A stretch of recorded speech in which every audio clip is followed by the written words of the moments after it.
Okay. Good afternoon, everyone. I'd like to welcome you all to today's June 28th, 2022 meeting of the Boston Art Commission.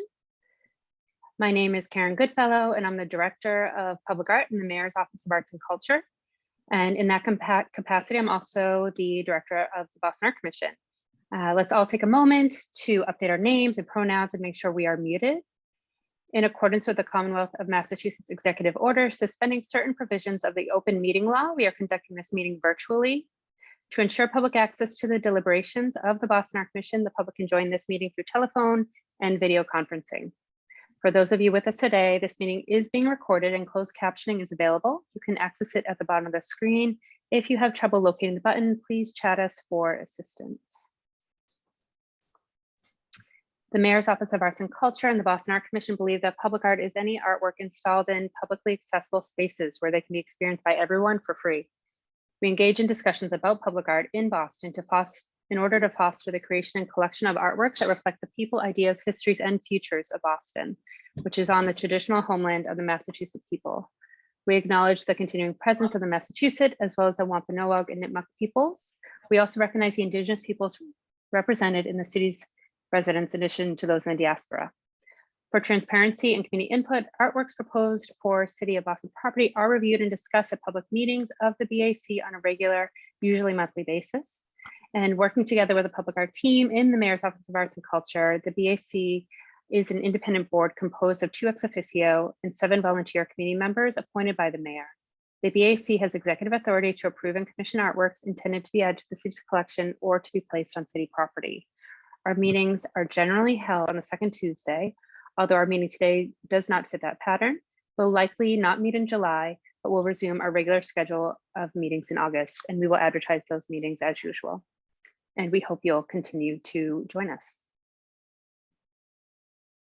Very quickly, we have a dedicated public art team in the Mayor's Office of Arts and Culture, and very quickly, again, I'll just introduce myself, Karen Goodfellow, but also Sarah Rodrigo, Senior Public Art Project Manager, Amber Torres, Public Art Project Manager, and Liza Quinones, Mural Consultant. And we will share our email, bac@boston.gov, in case you have any questions for us. And with that, I will pass to Aqua Holmes, Vice Chair of the Boston Art Commission. Good afternoon, everyone. I will be chairing the meeting. As Vice Chair, I'm stepping in for Mark Pasnick, who does a wonderful job of chairing our meetings each month. I'd like to call this public hearing to order at 4:39. And this will be our June monthly meeting. We may or may not have a meeting in July, but today I'm going to take a roll call of all the commissioners to confirm a quorum. So after I state your name, commissioners, please say here, and I'll begin with Camilo Alvarez, who I believe is not here. John Andres. Here. Michael Canizo. I don't think he's here yet. Cara Eliot Ortega. Here. Robert Freeman. Here. Brian Hone. Here. And Kimberly Pinder. Here. Okay, great. Great to see you, Kimberly. So on this next slide, please. You'll see today's agenda. The full agenda is posted publicly on the city's website, boston.gov. We have a very full agenda, and we're going to begin by reviewing minutes from the May 10th meeting of the Boston Art Commission. So to the commissioners, are there any comments or modifications that you would like to make before accepting these minutes?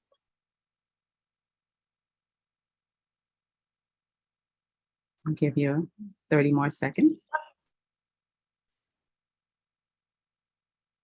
Okay, I'd like to then request a motion that we accept the May 10th minutes. I move that we accept the May 10th minutes. And do I have a second? I'll second that. Awesome. Is that recorded, Sarah? All right, now I'm going to do a roll call. If you accept the meetings, please say yes. Cara Elliott Ortega, Yes. John Andres, Yes. Brian Hone, Yes. Robert Freeman, Yes. Kim Pinder, Yes. and I'm a yes as well. We have a second set of minutes to accept for our June 10th meeting. So I'll give you a moment to review those commissioners, and then we'll take a roll call to see if we are accepting those minutes as they are.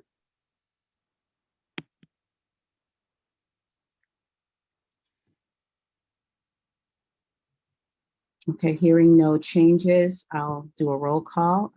May I get a, I'm sorry. All in favor, I'm sorry, all in favor of accepting the minutes. Cara Elliott Ortega, Yes. John Andres, Yes. Brian Hone, Yes. Robert Freeman, Yes. Kim Pinder, Yes.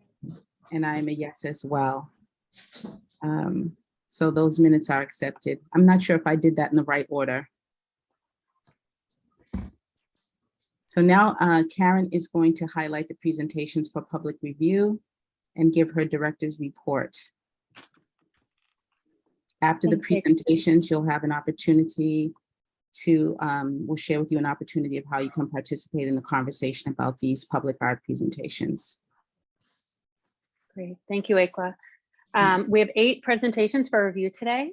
We have the Embrace Memorial Fence Wrap, which is an art commission for the Boston Common. We have the Hurley School Garden Mural by Emanuela Demusis, the Chinatown Worker Statues Project, an artist-initiated long-term project by Wen-ti Tsen, and Spaces of Belonging at English High School in Jamaica Plain, the Afro-Latin Music and Dance Mural by Roberto Chao at Mozart Park, and The Future of the Past is Here Now by Curtis Williams for the Faneuil branch of the Boston Public Library. And then we have the relocation of 5 existing public artworks as part of the renovation of Copley Square Park in Back Bay, and the final acceptance of Rise Up From Your Roots, the Youth Lead the Change mural by Mel Mandel, located in Franklin Field in Dorchester. We have one update for community-initiated commissions, and that is the completion of the Harvest Mural and Art Program murals in East Boston this month. On the right, you can see images of the 3 murals that this commission approved on June 10th. The artworks are by artists Yenny Creates, Cleo, and Grease, and are cited at the Umana and Bradley schools in East Boston.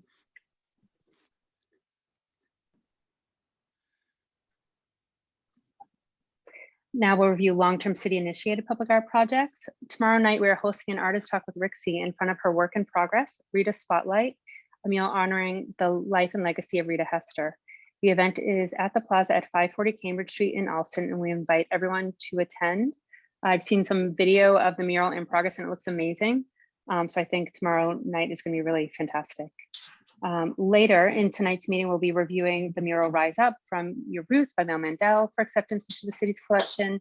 We're anticipating several more projects will come in for acceptance into our collection in the next few months, including both artworks for the Boston Arts Academy, Matea Fitz's mural, The Joy of Growing at the Peabody Apartments in Dorchester, and Soledad by Market 27 at Washington Manor in the South End, and finally Turmoil by Sobek at the Roxbury branch of the BPL. So we know you're keeping you very busy at these meetings, but we have some really wonderful work happening all across the city.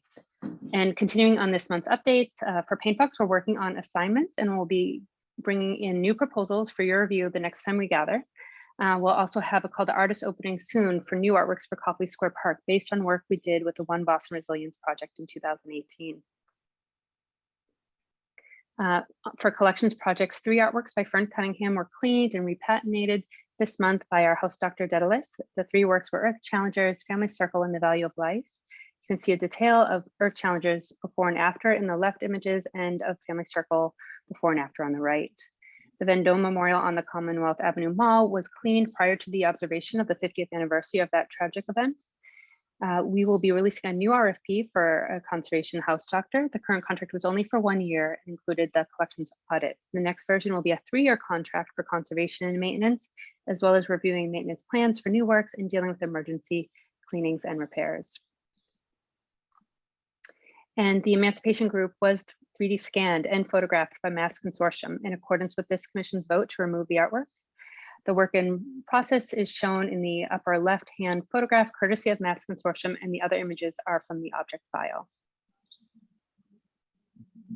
And with that, I will pass back to you, Ekwa. Thank you, Karen. So we will now move on to items on the agenda for review, public testimony, and commission vote. Here is how you can participate in today's meeting. During the meeting, please keep yourself muted. If you have technical difficulties during the meeting, you can ask questions in the chat and a member of our staff will help you. After presentations and commissioners clarifying questions, the chair and vice chair may invite public testimony. If you'd like to participate, you can press the raise your hand icon and staff will put you in a digital line for comment. You can also let staff know that you have a question in the chat. If you are calling in, press *9 to raise your hand. And please remember to keep your comments on topic and brief. So our goal is to make this meeting a good experience for all so that community members feel comfortable sharing their feedback and questions. Be mindful of and respectful of other people's time when speaking so that all participants can feel comfortable adding their comments. If you like, you can submit longer written testimony to bac@boston.gov. And even if you disagree with other attendees' testimony, please don't interrupt them during their allotted time. Keep questions and comments project specific. And if you are called on, please state your name, title, and program organization if applicable. The next presentation for review is the Embrace Memorial Fence Wrap Art Commissions. Karen will provide some context for this proposal and introduce Camila. Karen. Thank you, Ekwa. For anyone who's not familiar, the Embrace is a very exciting project coming to the Boston Common, and we are looking forward to its installation this fall and winter. We are joined by Camila de la Vega from King Boston, who has been leading an effort to not just put up the appropriate fencing around the place where the artwork will be happening, but really making sure that it's beautiful and that we're working with local artists in that work. So we commend King Boston for all the work that they've been doing to bring the Embrace to Boston and to also involve local artists as part of the work in the plaza and the fence wrap around it. And with that, I will hand to Camila. Thank you, Karen. Good afternoon, commissioners. It's an honor to be here. I do also want to say I'm here alongside my colleague, Denise Korn, who has just been my partner in crime in this whole process. And so shout out to Denise. And Sarah, you can go through the slides as I'm talking. I want to make sure that folks are able to see all of the slides. And then once questions come, if there are specific slides to go back to, we can go back to those. So the Embrace Memorial is rooted in Dr. King's visit to the Boston Common in 1965, where he called on Boston to live in love, to walk with love. He was alongside Coretta Scott King when he made this call for Boston. And specifically, we're working with the city of Boston to create a living memorial. This living memorial includes the fence, and we didn't want to wait. We didn't want to wait for the memorial to go up in order to, like Dr. King did, live and walk with that spirit of love that we're hoping to reach in 2030. And so the Embrace will be positioned on top of the Freedom Plaza, as you can see in this graph here. And the Freedom Plaza is honoring 65 other Boston civil rights leaders. So the Common, of course, it's one of our oldest parks in America. It has a vibrant history, a 400-year-old history that is centered in civic gatherings, in organizing, in public gatherings. And the memorial is intended to inspire visitors, on average around 7 million visitors each summer, to reflect on the values of racial and economic justice that the Kings espoused, and to reflect Coretta Scott King's faith in the power of art and her lifelong struggle against all the isms, the militarism, the sexism, classism, discrimination, and racism. And so with this fence, we wanted to evoke Coretta Scott King's faith and activate Black arts and culture around the city, imagining and recasting cultural representations grounded in our practices of equity, of joy, and well-being. King Boston hopes to imagine, envision, and be part of creating an inclusive and equitable Boston by 2030. And so this fence is part of just a really small ecosystem of artists, public leaders, such as yourselves, the commissioners, who are committed to change. King Boston engages the arts, culture, research, and policy to dramatically transform Boston. And so we see this fence as just the beginning of a tool that we could use. The hope is that Embrace will spark a conversation. And as it was stated earlier on, this commission is centered in those conversations that are difficult to have. And so this fence is an extension of that conversation. It's an early start. It's like a warm up for folks. And so we're excited to bring what we saw as an opportunity to endorse and uplift, particularly BIPOC photographers and digital artists to share their voice. The particular call that we asked them to center on, the particular question that we proposed to them was, how do you envision embracing Boston's 20 plus neighborhoods? There's so many people in all of those neighborhoods. And so we wanted them, as they come from each corner of Boston, as they themselves are representatives of these neighborhoods, how do they envision and embrace Boston?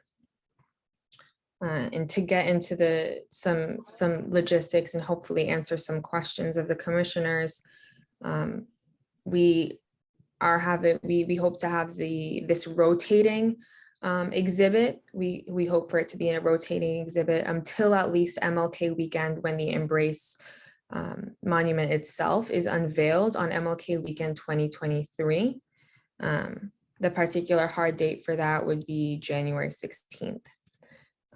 In terms of signage, as we're going through, you can see some of the art here. There's no commercial signage.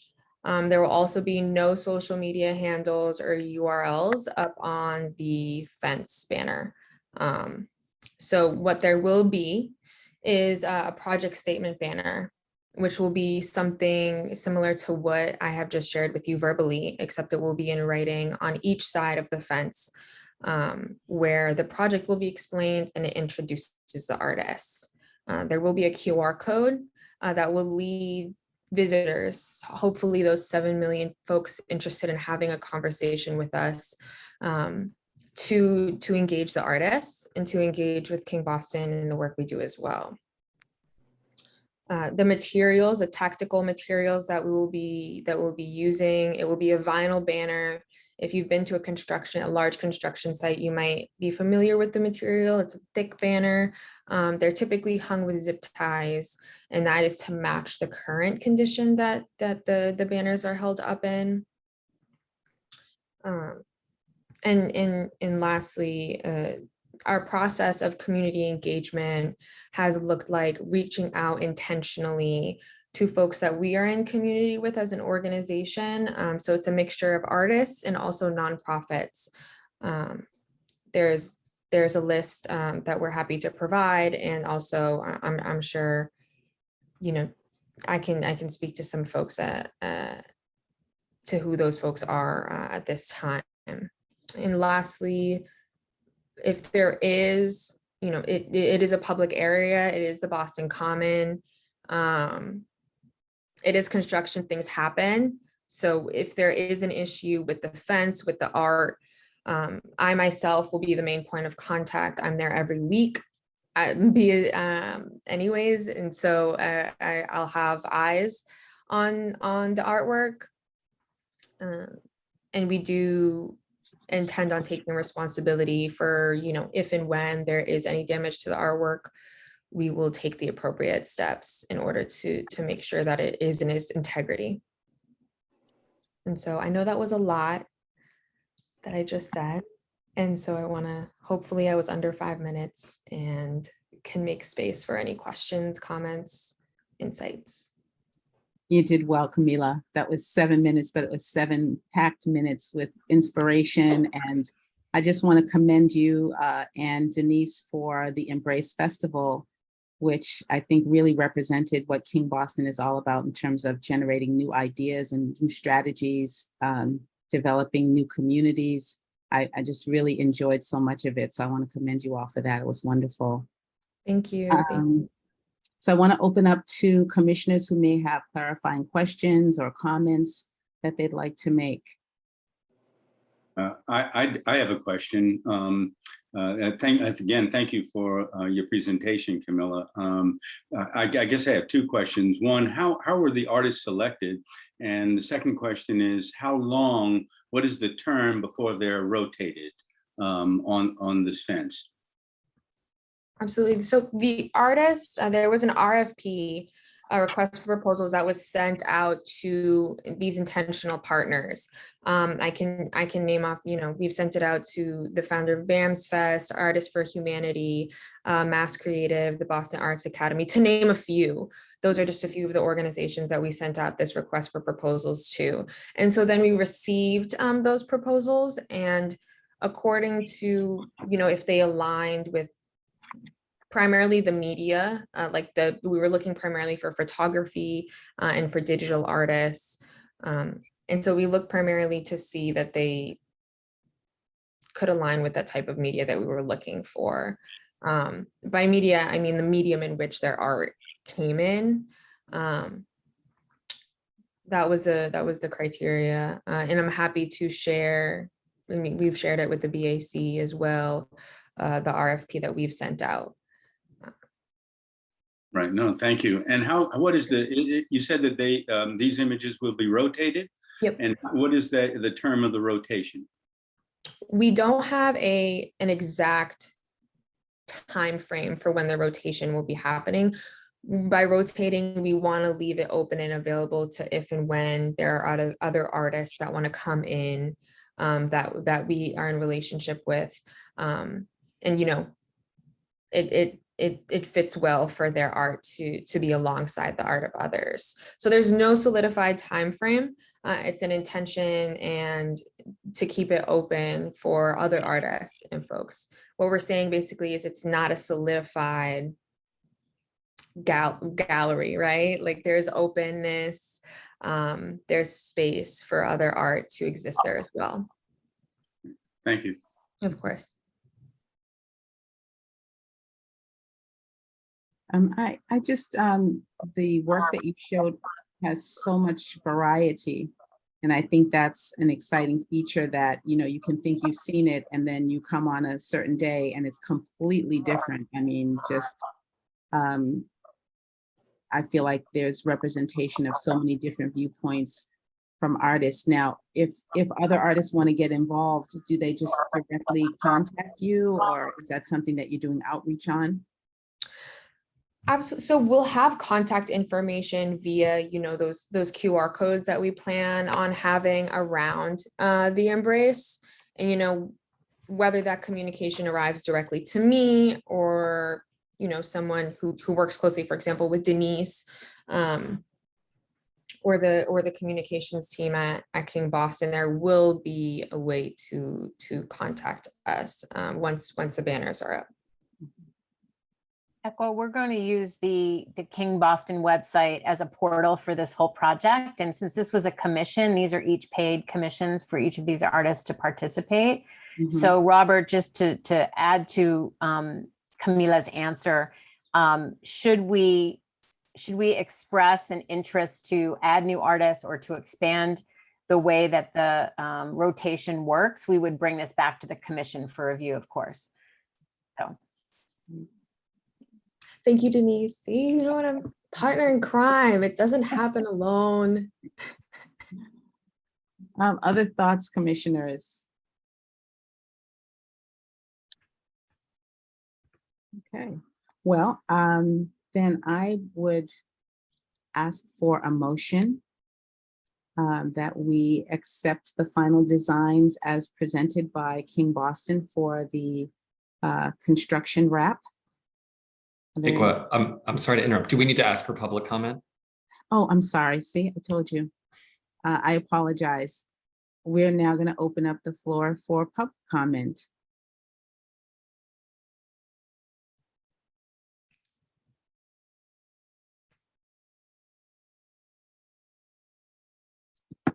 Okay. Are there any hands up that maybe I don't see? There's a question in the comments. So One we more have a thing. question. Yeah. Mhm. We have a question. I was wondering when the banners will be up. So, tomorrow we email the specs over to the fence. No, so I believe within the next 2 to 3 weeks is when we intend on getting them installed. Denise, I don't know if you wanted to add more to that. Yeah, with your blessing and approval, we will produce them and get them installed. We're ready to roll. So I'll just ask one other question before we go for a motion. Had you given any thought to what will happen to the banners as they come down? We have thought about that. King Boston, as it exists right now, is, in several conversations, both in many existing in a few ways around new construction. King Boston is involved at P3, which is a parcel in Roxbury. And so there's a few ways that we can definitely archive these. If they, if they withstand, we hoping that they do. There's a lot of machinery. It is the Boston Common. And so we want to be realistic about that. And in the occasion, we're hoping that we're able to archive these and hold on to them. There will be opportunity for us to reuse in some way, shape, or form. and because they're digitally based, the digital art will live on our website and be a repository to showcase artists across the Boston community with connections to how to learn more about their work. And there's artist statements for what's on the fence. So it'll live beyond even after the fence comes down. So Thank you so much. Yeah. Okay, last call for any questions or comments from the community. It looks like we have a question from Liza Quinones. Liza. Hi, Aqua. Not a comment, but a suggestion. My name is Liza Quinones. I'm the mural consultant with the Mayor's Office of Arts and Culture. And what I found to be really successful with these types of wraps, material-wise, is like a perforated scrim. And it's a banner that has all these little tiny holes in it that allows for wind and the elements to move through the material, as opposed to a solid banner that could often get ripped and damaged by the elements. So a perforated scrim is something that I've used before in different projects that has held up pretty well. yeah, thank you for that advice. And it is a very exposed site. So well taken. You're welcome. Okay. Is there a commissioner who might like to make a motion to accept the final design for the Embrace Fence Wrap Art Commissions? Do that. I move that we accept the final design of the Embrace Art fencing commissions. Okay, and do we have a second? I'll second that. Awesome. Okay, commissioners, if you're in favor, I'll call your name, say aye or not. Bob Freeman, Aye. Kim Pinder, Kimberly Pinder, Aye, sorry, I had my mic off. no worries. John Andres, Aye. Brian Hone, Aye.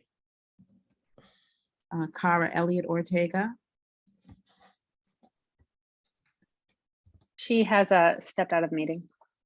is Michael Caniso here? Don't believe he has joined yet. We are expecting him to join late. Okay. Well, I'm an aye as well. Is that enough votes for this to pass? Or do we need That- one more person? Was that 5? That's 1, 2, Yes, 3, that's 5. That's 5. Okay, great. So the motion passes. Thank you, Embrace Boston, for your presentation. We look forward to seeing some dynamic art down there on the Boston Common to shake things up a bit. And we'll look forward to seeing that. Thank you so much. Thank you. Thank you to commissioners and Equa. We will see you at the Embrace. Absolutely. Yes, Mila. All right, the next presentation for review is the Hurley School Garden Mural for Hurley K-8 in the South End, and Sarah will introduce the project and the artist. Thank you, Aqua. This project is proposed by the artist Emanuela Demusis for the Hurley K-8 school in the South End. The map on the left of your screen shows the Hurley's location, and on the bottom right is a photograph of the front of the school. The Hurley K-8 is a Spanish-English immersion school that challenges students to learn in 2 languages and achieve academic excellence in both. Hurley's hallmarks are committed, talented teaching staff, an intensive language arts curriculum, a dedication to math and science fluency, a strong commitment to the arts, and an innovative after-school program. The artist, Emanuela Demusis, was born in Boston and traveled to Italy in 2008 to study drawing in Florence. She subsequently enrolled at the Academy of Realist Art Boston. She holds a BFA in painting from Carnegie Mellon and is a graduate of Walnut Hill School for the Arts. In 2015, she was listed among Poets and Artists magazine's 50 memorable painters. Her painting, Miss Rachel, was awarded the gold medal at the Guild of Boston Artists Regional Juried Exhibition, and in 2016, won first place in the portraiture category of the Art Renewal Center's International Salon Competition. She also placed second in that same category with her painting Fritter and Waste. Emanuela teaches figure drawing and painting at the Academy of Realist Art Boston and is a visiting lecturer at the Massachusetts College of Art and Design. She's currently developing a series of paintings and drawings that deals with fertility, pregnancy, and motherhood. Emanuela, welcome. Thank you so much, Sarah. I really appreciate that. That was a great intro. Thank you to everyone for listening to me today. Also for the Hurley community members that are here in support of the project. Thank you so much. I really appreciate it. This is just a little sampling of what my work normally looks like. I'm a portrait artist. I was born in Boston, spent most of my life here, and mostly work from life. Either on commissions or having models come into my studio and creating personal work. So all of these are done from life. And this is kind of just a sampling of what my work would normally look like. You can go to the next slide, please. But I am here today to talk about the Hurley School and the proposed mural for the Hurley School. I also have a 5-year-old daughter who has just yesterday finished her first year at the Hurley School, and we just could not be happier. We are blessed every day and grateful every day for the fact that she is enrolled in the Hurley School. As Sarah said, it's a dual language school, so it's a Spanish-English immersion school, which is incredibly unique. And we absolutely love it. Before she entered into K-1 in September, I found out about an organization called the Neighborhood Parents for the Hurley School. And I knew that I really would love to get involved in any way that I could. The organization raises a lot of funds for the school, and they work really closely with the school to do everything from after school programs, to updating facilities. They work incredibly hard and I'm in complete awe of them. I contacted them in September and just let them know that I was an artist and willing to help out in any way that I could. And I ended up doing some logo design and a save the date card for their biggest fundraiser, which is called Club Tropicaliente, which was in May and was held at Artists for Humanity. So you can go to the next slide, please. Around that time, Frances Blair, who's the co-president of the organization, talked to me a little bit about the idea that they wanted to spruce up the wall outside of the K1 classroom. So this is where the kindergarten 1 classroom is. It's their private door, their private entrance. They enter and exit through here. No other classes go through this door. It's just the 4 and 5-year-olds. And Frances told me about this project where they were wanting to foster a garden and have the kids help out.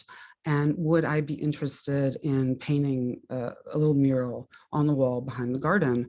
I thought that was a absolutely wonderful idea. As I'm sure everyone is very well aware, schools have been pretty hard hit with the pandemic, and I've seen that from a teacher's point of view. And now a year for seeing this from a parent point of view as well. There were, many crying mornings with my 4 and 5-year-old, 4, now 5-year-old. And every kid, of course, is very different. But Mrs. Martinez, who is the kindergarten 1 teacher, has really, I think, single-handedly turned my daughter into someone who I would have to push up these stairs to a kid that seriously runs to school in the morning. And I'm just absolutely in awe and very grateful for all that the teachers do. So if I could help in any way to make the area a little bit brighter, I'm very happy to. You can see over here to the right, just pictures of the kids planting, and they got to partake in that, and that was really fun for them. Sorry, next slide, please.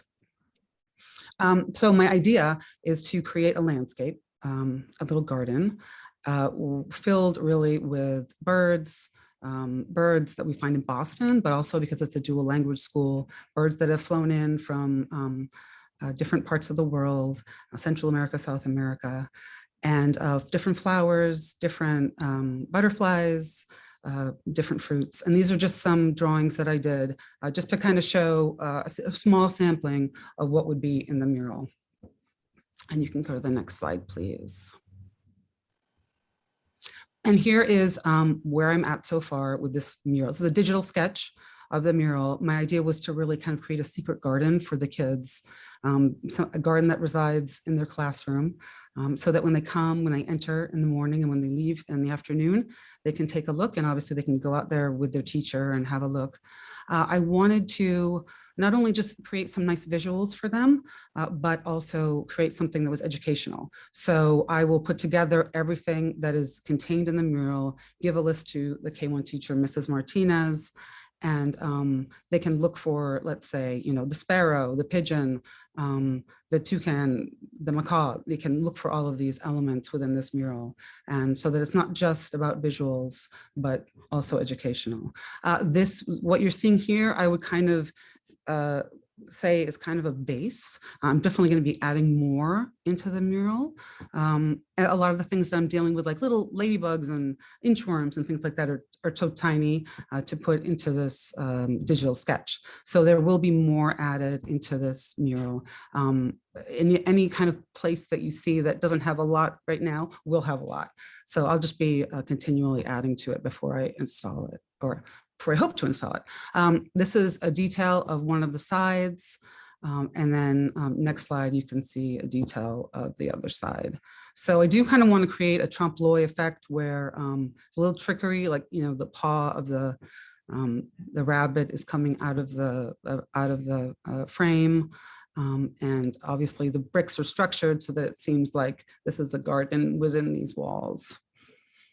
And that's pretty much it. Thank you. Thank you so much, Emanuela. Thank you. Very pretty. I wouldn't have minded having a garden like that in my classroom at school. I'd like to open up for commissioners' comments, questions, reflections on this presentation? Emanuela, I just wanted to say thank you for the presentation and telling us a little bit about the school. But I just have to let you know that when I first saw the mural, it made me smile. And I thought, wow, if it made me smile, it's going to make those kids smile. You know, the whole idea of looking through the brick into this fantasy world, or this beautiful world that you've created. I think it's just magical. Just, you know, thank you. And I know you're going to get a lot of thank yous from the school. Thank you so much. I so appreciate that.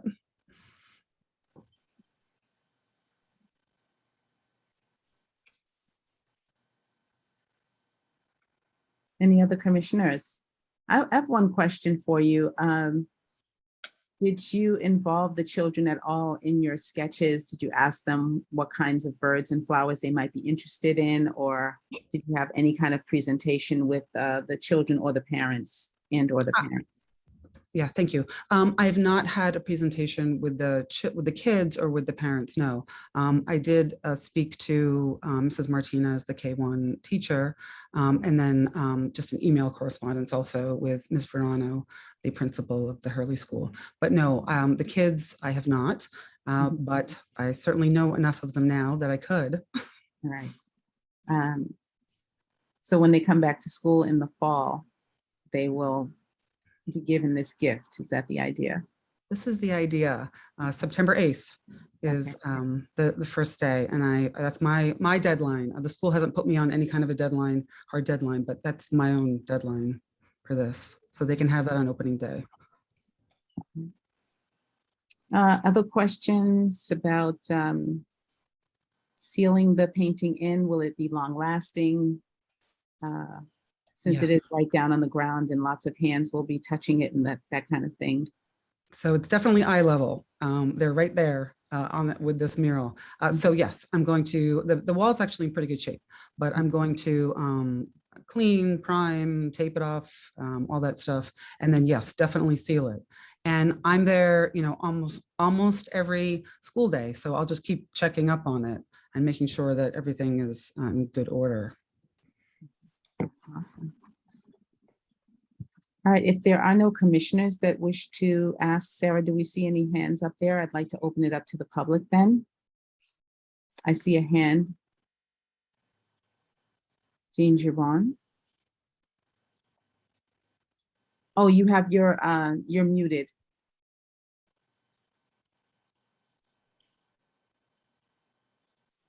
You're still muted.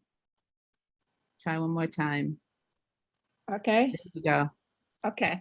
Former South Ender of 55 years and a teacher at the Hurley School. I left in the early 90s. I want to know, Emanuela, my heart is brimming. I remember a wonderful project we had, a tree outside our window, a place inside our heart.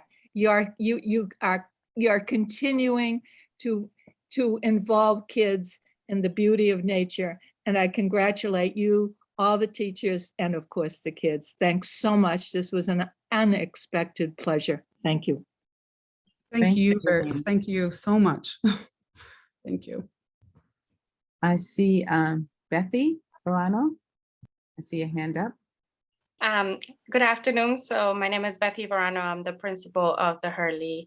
Obviously here both in support, but also to thank Ms. Emanuela and the neighborhood parents for the Hurley School for making this possible for our students. I think we always want to teach students about language, but there's so much more than just language, right? There's learning the cultures, the regions that the Spanish language can represent. And I just thought that the work was done with such thought for our students and how much it can extend what we're trying to do in the classroom, both from a science standpoint, from an environmental standpoint, as well as the linguistic aspect. So I'm just here in support, also very thankful, and hoping that this will be possible for our school and most importantly for our children, because our K1ers will definitely be the ones to enjoy it the most, but it is visible to other students in the building as we do utilize that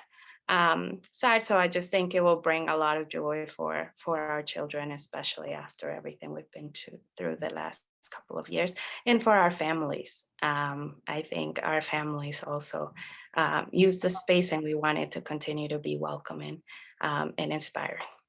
Thank you. Thank you, Becky. Thank you, Ms. Farona. I see Francis Blair. I see a hand up there. Hi, everyone. I also want to just say a few words in support. Thank you, Emmy, for all of your work and making this happen. And I just wanted to give a little background that at the beginning of the year, this area where the 3 raised beds are were 2 very overgrown and unhealthy bushes that we took down because they were hiding lots of unwanted items and trash that the kids were potentially getting their hands on. And so to see it come this far with the garden that Mrs. Martinez has worked with the kids to plant and grow, and then this design that Emmy has created, is just icing on the cake to see it happen. So thank you. Thank you. I did want to ask the question, is the mural visible from Worcester Street, or because your street is, school is bordered by 2 streets, is it visible from the street at all? Yeah, so it's visible. It's actually on West Springfield. And West yes, Springfield. it is visible from the street. Yes. Okay, awesome. Any other hands up? I realize now I can see hands up when I look at the participant list. Okay. Well, before I ask for a motion, I have one request of you, Emanuela, and that is that you consider the beautiful sunflower in your, as you fill in those spaces. We plant a lot of sunflowers in Boston and Roxbury, so we'd love to be represented in your mural. That is on my list. Absolutely, that's going to be there. Okay, awesome. All right, I'd like to invite any commissioner to make a motion that we accept this beautiful design for the Hurley School. I move that we accept this design for the Hurley School, the mural. And do we have a second? Second. Thank you, Brian. Thank you, Bob. Okay, so when I call your name, please say yay or nay. I'll start with you, Bob. Yes. Michael Canizo. Yes. Kimberly Pinder. Yes. John Andres. Yes. Brian Hone. Yes. And I'm a yes as well. So the motion passes, and we thank you so much for that presentation. Looking forward to walking down West Springfield Street and seeing that mural. Thank you all so much. Very, very, very appreciated. Very excited. Thank you. Thank you. Thanks, Emmy. Thank you. All right, our next presentation is to review the preliminary design for the Chinatown Workers Project for Chinatown. And Karen will introduce the project and the artist, Wen-ti Tsen. Thanks, Ekwa. I'm really pleased to be able to introduce this project and Wen-ti. This will be our first artist-initiated long-term project that we've been commissioning since we created that pathway in our policies. And I could not think of an artist or a project that is more exciting. We have worked with Wen-ti before, and I'm really blown away by the work he does, and I'll let him talk more about that with you and about the incredible process and the community engagement conversations he's had in the many years he's been developing this project. But I also want to just talk about the process a little bit, that we are in the mayor's budget, we've committed $1 million to this project. And that will be pending the approval of this commission. So we're coming forward where normally we'd be looking at a project and have a call to artists in the normal way, but we're approaching this a little bit differently since the artist is proposing this to us. So Wen-ti is coming with us with his vision, and we'll talk to you about all the community engagement that he's led. And so that will be, you know, for your review and approval. But I will say, as the Mayor's Office of Arts and Culture, we really do believe in this project and believe in Wen-ti Tsen as an artist and a leader for public art in the city of Boston. And with that, I will pass over to Wen-ti. Thank you. Thank you very much. Can you hear me? Yep. Yeah. Okay. Well, I have been thinking about this for a long time. I think all the way when I was 10 years old in China. And I read a poem about people working in America, Chinese immigrants working in America, and they were always kind of limited to laundry or working in the restaurants. And that was when I was 10 years old, which will be like 75, 70, more than that years ago. And so it hasn't, when I came to America, to Boston when I was 21 to go to the museum school, and I had an apartment on the shady side of Beacon Hill, and there was every morning I would go to school like at 9 o'clock, and I walk by and I see this single man will be working in the basement of a laundry shop. And sometimes, often when I come home after sometimes working in the evening, I'll come up by 11 or something, and I still see him working in the same place, ironing or piling things together. And so for a long time, I have this very strong feeling about people working, and those people are not celebrated very much in our culture. When you walk around the city, you see generals or politicians in bronze statues. And when I was earlier, when I was living in China, and then I grew up in Europe, I would go to places and all the statues and everything's always about kings and nobles. And it's the same thing. But every day you walk around the city in places, you see people working and working. And those people are not celebrated. And I find it very important somewhere in my career, I hope to be able to celebrate those people in our society who really keep the society going. And I kind of like the idea of using the most not monumental, but most durable materials to celebrate those people that will be long lasting, when that can go back to the time of the Greeks or the Bronze Age for the Chinese. So I see bronze statue as the ultimate in giving credit to those people who work. So these are 4 things, models that I first made. These are relatively tiny. And then I now I'm making them about 3 feet big, and they are potentially ready to be enlarged digitally, that they can reproduce into full-size models. They will be life-size, and they can be ready to be cast to make a mold and cast into bronze. Of course, making small models and making the monuments is a long way. Okay, let's see the next one. This is some of the conjecture places that I was envisioned. This would be a sort of a garment worker, and she will be sitting somewhere on Harrison Ave. Let's see the next one.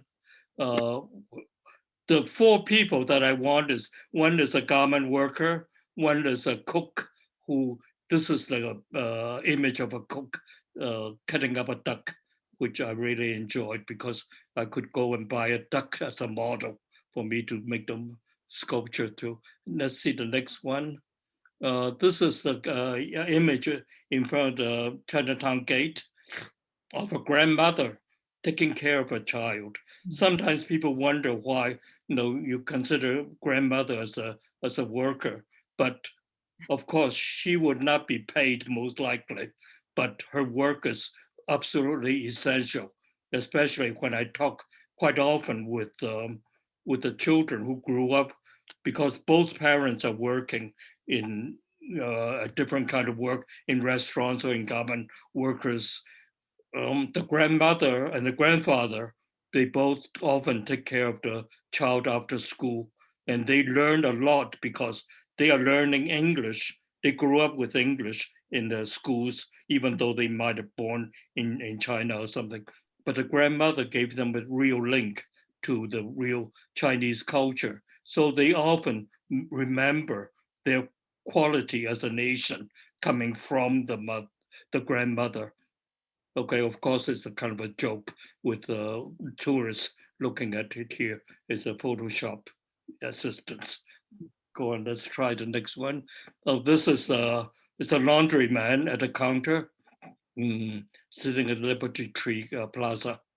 Let's try the next one. These are all imaginary, and no, of course, the sighting is totally dependent on the city, the community, and all these other components. What is possible? This is the set of the 4 figures in the small models. I have been working on this since last summer, and they were granted with a grant from New England Foundation for the Arts as a spatial public art for spatial justice. So it was a $10,000 grant. So it's the beginning of something. So I was very pleased to be able to start working on the larger sizes. Let's try the next one. These will be, okay. These will be also located in possible places. And I see 2 possibilities. One is to cluster them together, say in one spot, maybe 10 feet apart from each other in life-size bronze. And they will not be on pedestals because I want people to be directly related to them eye to eye. And the other possibility is to distribute them in 4 different corners of Chinatown, like almost like place markers, so that it kind of defines the Chinatown the way it is. Chinatown is kind of being threatened very much with gentrification, and all the community itself is very concerned about how to preserve it as a place of culture and community. So by acting both ways, I think one will give a lot of support for the community with these bronze figures at different parts. Also, if it's clustered together at like in front of the Chinatown gate or something, it will also serve different purpose of both support for the community, both support for working people in Boston, as well as for tourists to come in. And I think that for me, that support for working people is one of the most strongest component of this project, not just Chinese, but African-American, Irish, all the immigrants who came in the previous generations and how they worked to bring up their children. And I think that's the most important thing for me to want to pay respect and tribute to. So either case can serve that purpose, I think. These 4 pictures is so I'm working a lot with communities. I've been working with the community for last 35 years.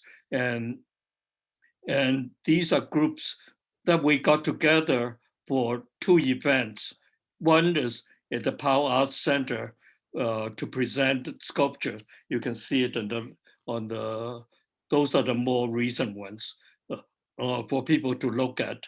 And then we got quite a few people from the city to participate in the meeting, including Karen Goodfellow and as well as a city councilor Ed Flynn. It's a picture, you can't see him, but he's in the picture in the upper left corner. So having a community respect and communication is very, very important. So there's always that dialogue. I hope that dialogue will continue on as these sculptures are being developed. at every stage. So there will be these kind of meetings. Okay, I think that's, yeah. I'm very happy to be presenting this to the commission, and I hope, any question, I'm very anxious to hear. Thank you so much, Wen-ti. That was beautiful. I love the concept. I love your placement of it at street level, as you mentioned, eye to eye. I love your subject. And so I'd like to open up to commissioners to ask any questions or make any comments. And I do have one question, but I'll reserve it for later. So I'm looking for hands from commissioners. Could be comments, questions.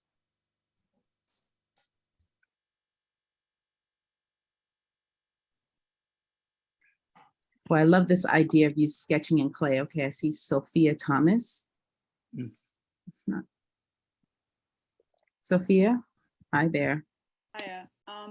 My only question is, and maybe it was mentioned, but I missed it. Will there be plaques maybe at the statues or on the statues that maybe explain the background of it? I can imagine that someone who isn't familiar with the history of, or the many histories of Chinese immigrants in Boston, they might not be aware of kind of what the statues are supposed to represent. I just wondered if there would be any visual. Yes, yes, most definitely. In fact, my vision at the moment, and the most ambitious vision, is to have kind of like a large stone stela in the back of the statue. The statue itself will not have a plaque, but will have a plaque of some sort, but there will be a stela. And I don't quite trust all the descriptions, like plaques that you say the George Washington lived here kind of thing. So I would like to see three components on those stone standing things. One will be in the front. I hope to find that, like that song, the poem that I read when I was 10 years old, as well as maybe commission other people to make poems currently of what life to be working in all these different aspects. And that would be presented in the front of the stone. And in the back, we'll have the standard story of what, or the current rendition of what the history was, why people have to those aspects, leaving room that maybe in 10, 20 years time, people may have a new understanding of how those work came about. And the third component is I would like to do 2 oral history in full with either original worker or the people or someone growing up with the family. So those will be long, 2 or 3 hours kind of oral history interviews. And those will be placed on a QR code so that anybody with can render it. And I would like to keep them in the full length without editing. It really bothers me. I've done a lot of oral history work. It really bothers me when people just like Ken Burns kind of thing. You interview someone for 3 hours and you quote for like 10 seconds of what suits the purpose of the artist. So this is the way I would like to keep it integral. So the person, whoever takes it, will have the full experience of the life, that whichever, and with their choice of timing. Yes. Thank you. That was a question that someone had asked. So thank you for answering that about the QR codes. Kim Pinder has her hand up as well. Kim? Yeah, I think this is such an amazing project, and it made me think about, again, the focus on a neighborhood and its history, but I'm just throwing this out as, maybe a part 2 or 3 of this type of an idea, maybe working with you to actually have some of these very informative pieces of Boston's history in other neighborhoods. This idea of mixing up the presence, so people actually learn, for instance, maybe in Dorchester about what was going on in Chinatown through public art. I think we're so site specific, obviously, because it's murals and public art and sculptures that go in public places, but it just made me think like how wonderful to just come upon one of these amazing sculptures, maybe outside of Chinatown. So I'm just throwing that out as a comment that I was inspired to make because your work is so beautiful. Yeah, I appreciate that very much. The reason I picked, Chinatown was sticking to it. I lived through life as a besides being an artist, so like almost 40 years as a blue collar worker. So I understand that, and it's not just actually in a movie theater as a projectionist. So I understanding how people work, but and I want all the sculptures to be the highest quality. I take the Italian sculptor Donatello as my challenge. So, but at the same time, I think if it's done in different neighborhoods, I think it should be done by the artists of that neighborhood best. And I hope that you will, will continue to keep up the highest quality of the sculptor to be able to do the work that will be as good as any in history. I'm always a little bit disappointed that the Martin Luther King's monument was done by, supposedly, I think it's done by a Chinese artist, which doesn't make sense to me. And the other thing is, I'm 86 years old now. If I have to cover the other Boston neighborhoods, I think I have to live until 115 or something. Thank you very much for the suggestion. I would love to do that. Well, that wouldn't be a bad thing. Kim, that's a great thought that you put out there in the atmosphere. I have one question as well. For the 3 pieces where the workers are engaged with either the duck or a sewing machine, those kinds of things, they're actually touching the object. But in the grandparents, I can't tell from the slide that you showed, is there any contact between the grandmother and the child? And what was your thinking around how you position them, sort of the grandparent back and the child in the front? Yeah, very good question. I mean, no, actually, it's actually that those two is I think I'm the most inspired by in some ways, because the grandmother will be she will be sitting there. The objects around her will be, I hope, will be made of stone. I don't like granite very much, but in Boston, you have to use granite in many ways, but some sort of stone. So she'll be sitting on the stone, all the tables, all those will be stone, and she'll be knitting in the bronze, doing a knitting, and looking at the kid. The kid will be about 2 or 3 feet from her, and actually I have the vision I have for the kid is a girl who's 8, 9, 12, something like that, all ready to go. So she is tied to the grandmother. At the same time, she has a full agency of moving forward.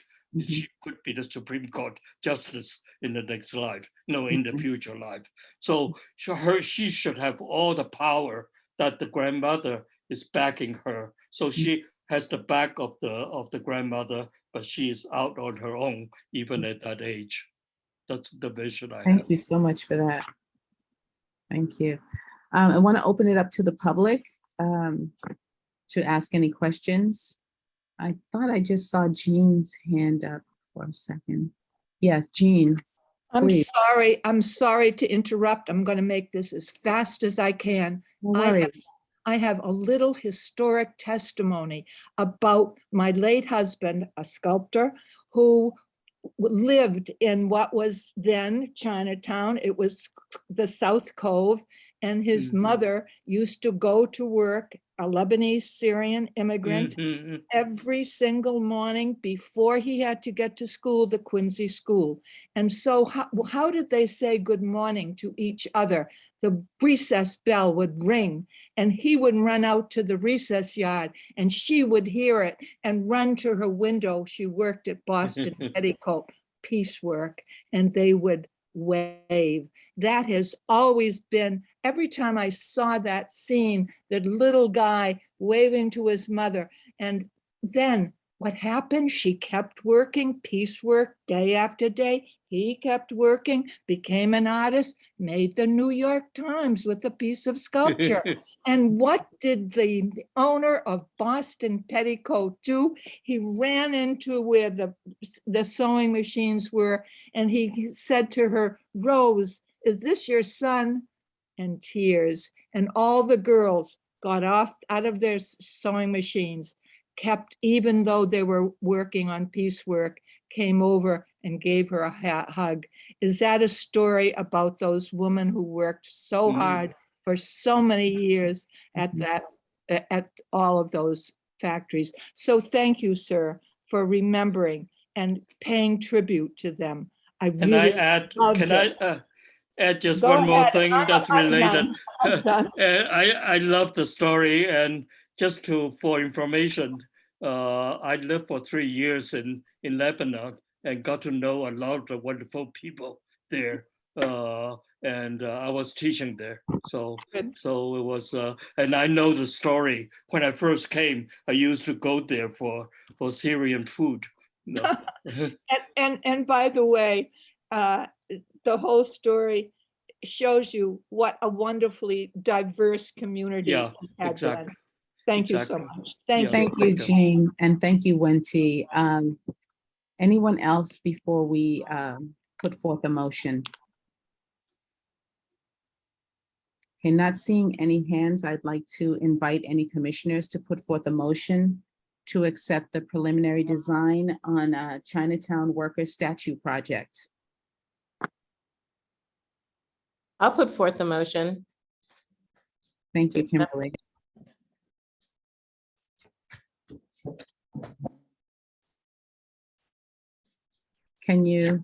Are you still there? Yes, I'm still here.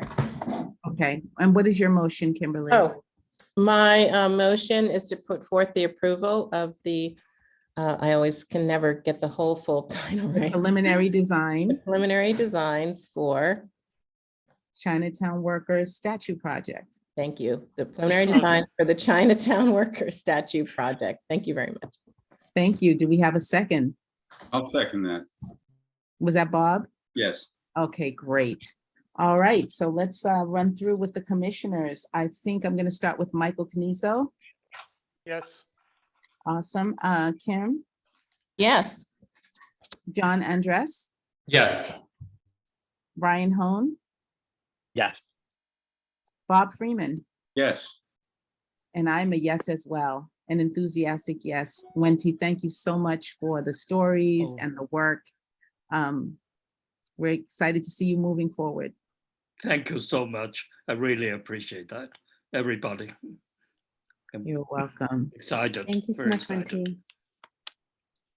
Okay, now next on our queue is Spaces of Belonging for review, GoFive and TakeOne English High School. Sarah will give us some context for the project. Sarah, take it away. Thank you, Aqua. I just wanted to share with the commission that this commission reviewed the artist selection for this project in April. You may remember that. The Eliot Schools program is organized for the artists to work directly with the teens to create the mural designs next week and execute them at the end of July. So it's an intensive program. And they were planning to come to our July meeting for the final design review. That meeting is now, we are in it. That meeting was moved to tonight. So the Eliot School is presenting all the information they have at this time, including their extensive process working with community members. And with that, I'd like to hand it over to Allison Croney-Moses, the Associate Director of the Eliot School of Fine and Applied Art. Allison? Thank you, Sarah, and thank you everyone for having us tonight. Glad we can make this work. As Sarah said, my name is Alison Moses. I'm the Associate Director at the Eliot School of Fine and Applied Arts located in Jamaica Plain.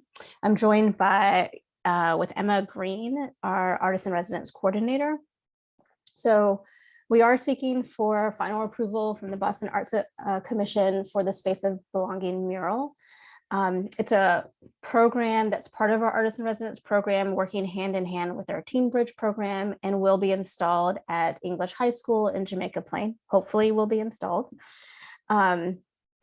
So I'm just going to present a little bit about the process with our artists and teams to collaboratively make the mural. Our muralist, let's slide please. Yeah, our muralist GoFive and TakeOne. My daughter's in the background and is starting to scream for me. I'm going to get through this though. Who've done more extensive work throughout Boston and particularly at Madison Park. Yeah, welcome. Yeah, can you come over here and join us for a second? Okay. So, y'all, you said 5 minutes, and you jinxed it by saying 5 minutes.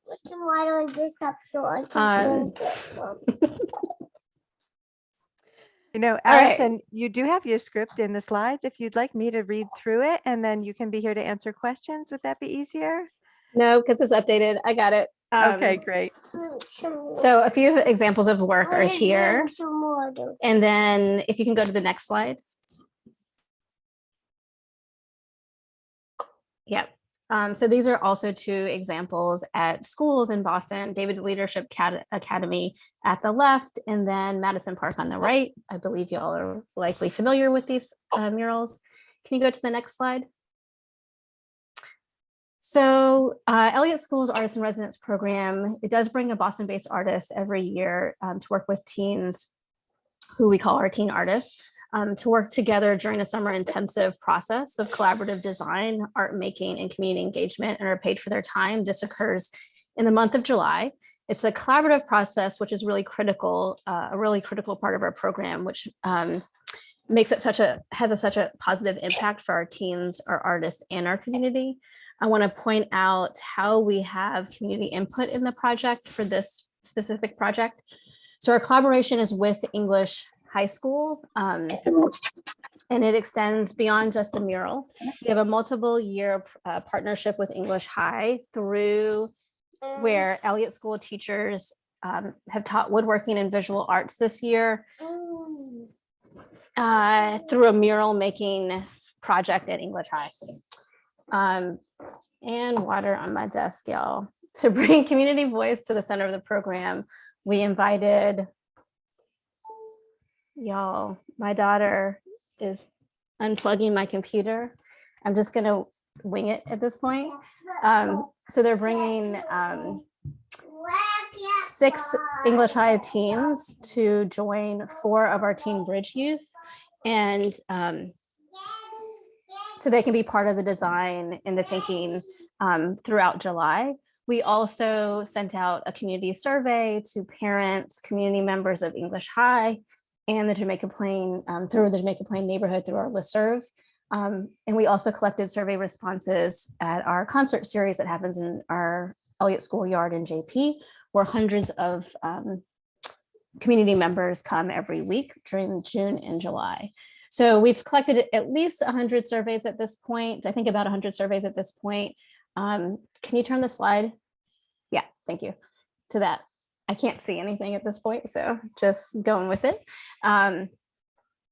So we're going to review it and see if there's common threads, and then our artists, both GoFive and TakeOne, and our teams will work together to think about those threads and pull them into the design. Slide, please. So our staff have been, the staff at the school, as well as the Eliot School staff, have really been involved in every stage trying to make the project happen. We'll continue to work with the English High staff during the month of July, engaging parents and neighbors in the planning process and approval of the final design. And we're depending highly on English High staff to engage in with the parents. We did present at a parent council meeting and have shared out our surveys through the school. So pictured here is the brick wall that the mural will be installed on. It'll be in one of the alcoves there.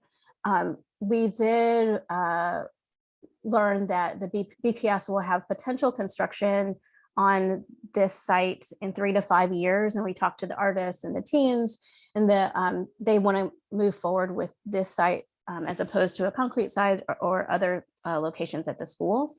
We're also requesting from BPS access to their like grayish blue paint color so that we can freshen up other sites, other parts of the track area at English High.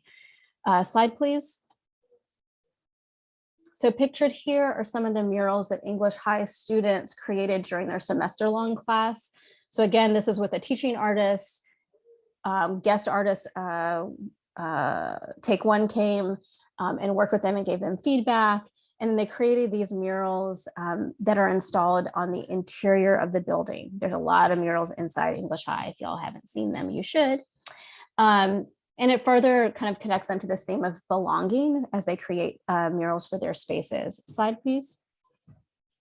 So this is initial sketches. This is where we're at. They've met, the young people and the artists met a couple of times this spring to really build community amongst the group and be able to work collaboratively, which if y'all have ever done that, it's really difficult.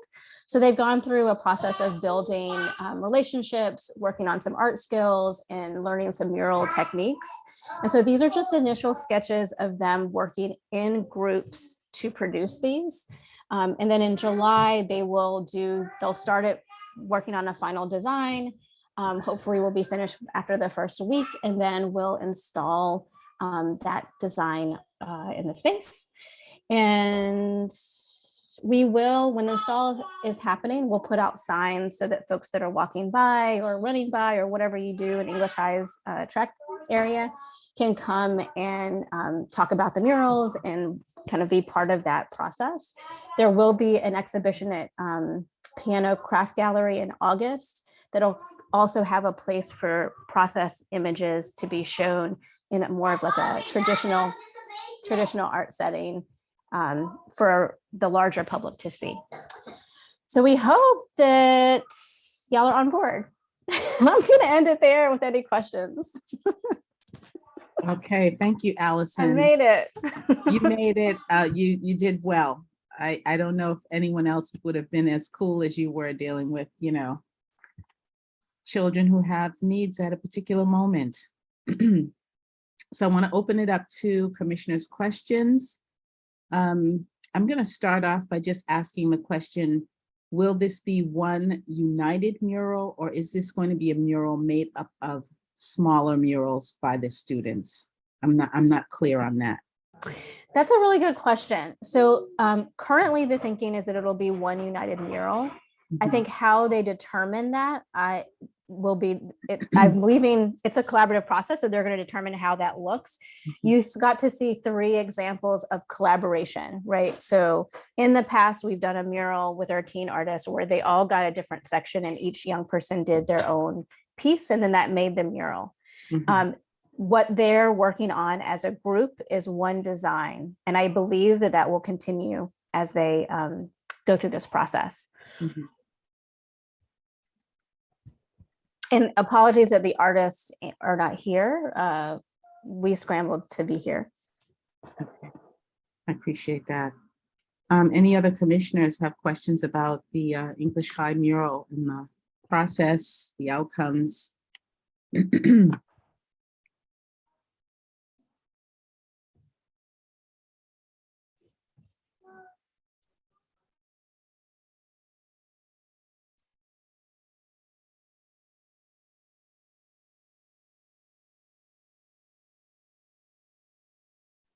Then let's open it up to the public if there isn't anyone, any commissioner.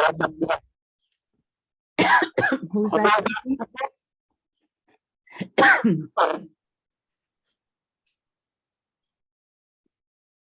Sorry, I'm not seeing who that is. I think Actually, I think, Roberto, are you trying to speak? No. Okay, I'm just going to mute you. Okay. Yeah, I think that was accidental. Well, Allison, I know that you are dealing with a time issue here. I kind of feel like from what we're seeing here, it would be very difficult to vote on a final design based on what we're seeing, and also understanding the difficulty of unifying many voices into one. It really does take some time and skill and conversations and meetings. So I'm wondering if you feel like you might have a more completed sketch in the near future, and that we could do a staff review maybe in early July. Can you give me a sense of when you think you might have something a little bit more articulated for the commission to look at? Sure. So they work with the young people about 25 to 30 hours a week in all of July. That's the way that the structure is. So I would say it's a fair amount of time with the young people. Our plan was to present at I think it's the second Tuesday. So that's when it's scheduled for them to have a design. So we could have a design by then. Yeah.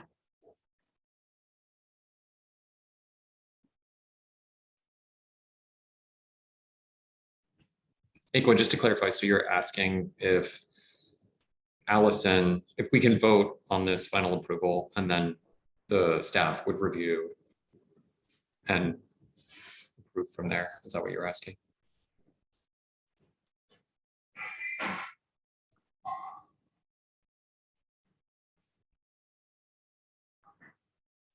I think it was I think she got kicked out. Yeah, she just re-entered. But John, I do think that's what she's requesting, and I would say we would be able to do that as the public art team. And Allison, we'd be happy to do a site visit as well if it's helpful. Yeah. Great, thanks, Karen. We would welcome a site visit as well. I apologize, you guys. My computer just ran out of juice in the middle of that. But I also wanted to just say where the mural is located is very much set back from the main street, which is Washington Street. Yeah. So think about the boldness of the image that has to read from across that field as part of your conversation with the artist.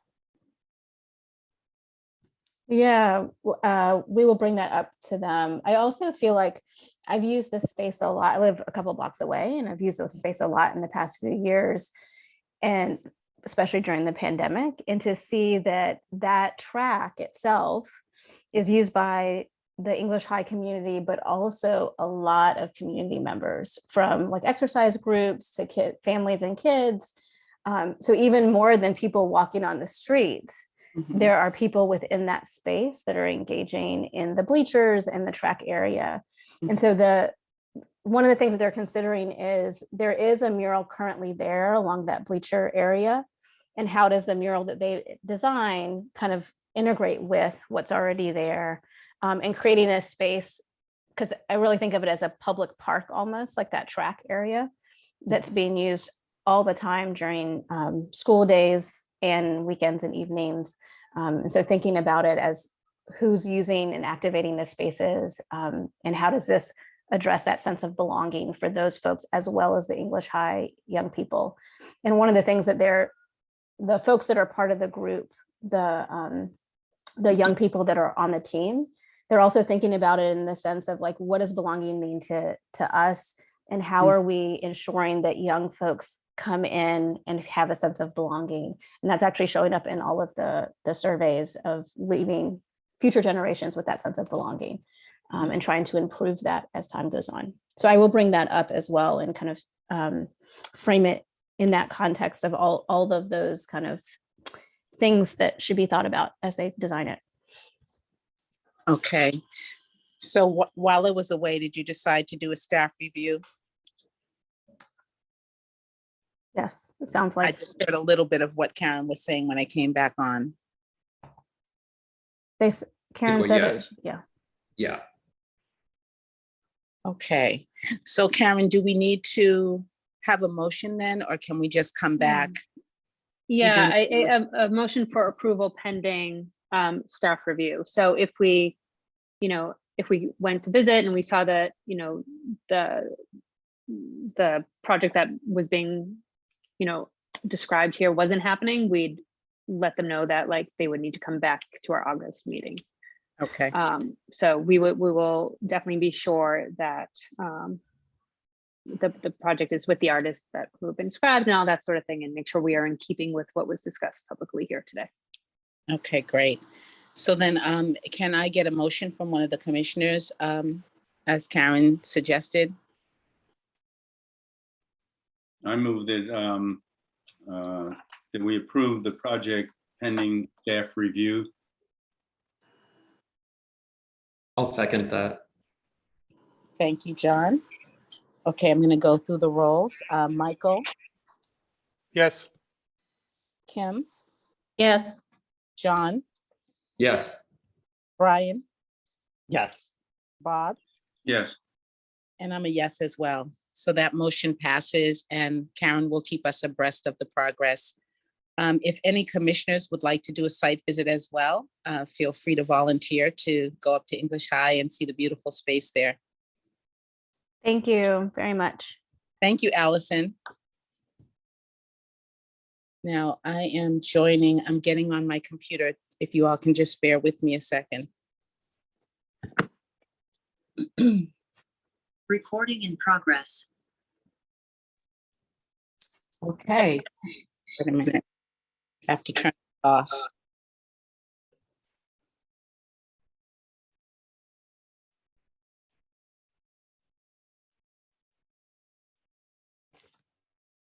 Okay. Our next presentation is Afro-Latin music and dance with Roberto Chao for Mozart Park, Jamaica Plain. All right. Vice Sarah, Chair, are you presenting? yes. Okay, thank you so much. I'm going to give you a quick introduction. The site for this project is Mozart Park in Jamaica Plain. This park is a really popular park that's close to Jackson and Hyde Squares in the Latin Quarter. The project is supported in part with a grant from the Transformative Public Art Program from the Mayor's Office of Arts and Culture. You may be familiar with the mural that was created on the east wall of the park in 2008, which was also by Roberto Chao in collaboration with youth. In the intervening years, the artwork has degraded and the mural was deeply affected and it could not be restored. So last fall, as part of this project, Hyde Square Task Force organized a wall cleaning as part of the engagement.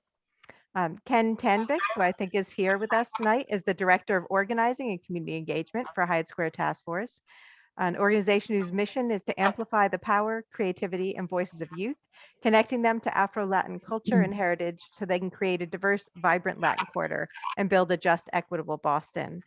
Ken is here tonight to tell us more about the work with youth and community engagement for the new mural, and then to introduce Roberto. And Ken, if you want to unmute, and I'll hand over to you. Yes. So our organization is a youth creative development organization that focuses on Afro-Latin arts. And our youth were behind the movement for the cultural district to be designated Boston's Latin Quarter. And they actually came up with this idea a couple years ago. And, Mozart Park has been a big cultural center for our community and the Latin Quarter and youth. Youth have worked on other public arts projects, including a sculpture in the park, and 15 years ago with Roberto. And after they came up with the concept of the mural, we decided to get in touch with Roberto, who was living in Mexico. And Roberto got very excited and came back to Boston after many years of living in Mexico. And as you can see there, we've had a lot of community input, several community meetings. There's a team of 15 youth, community artists and volunteers who are working with Roberto. very extensively, particularly in the last couple months during the design. And I will turn it over now to our community artist, Roberto Chao.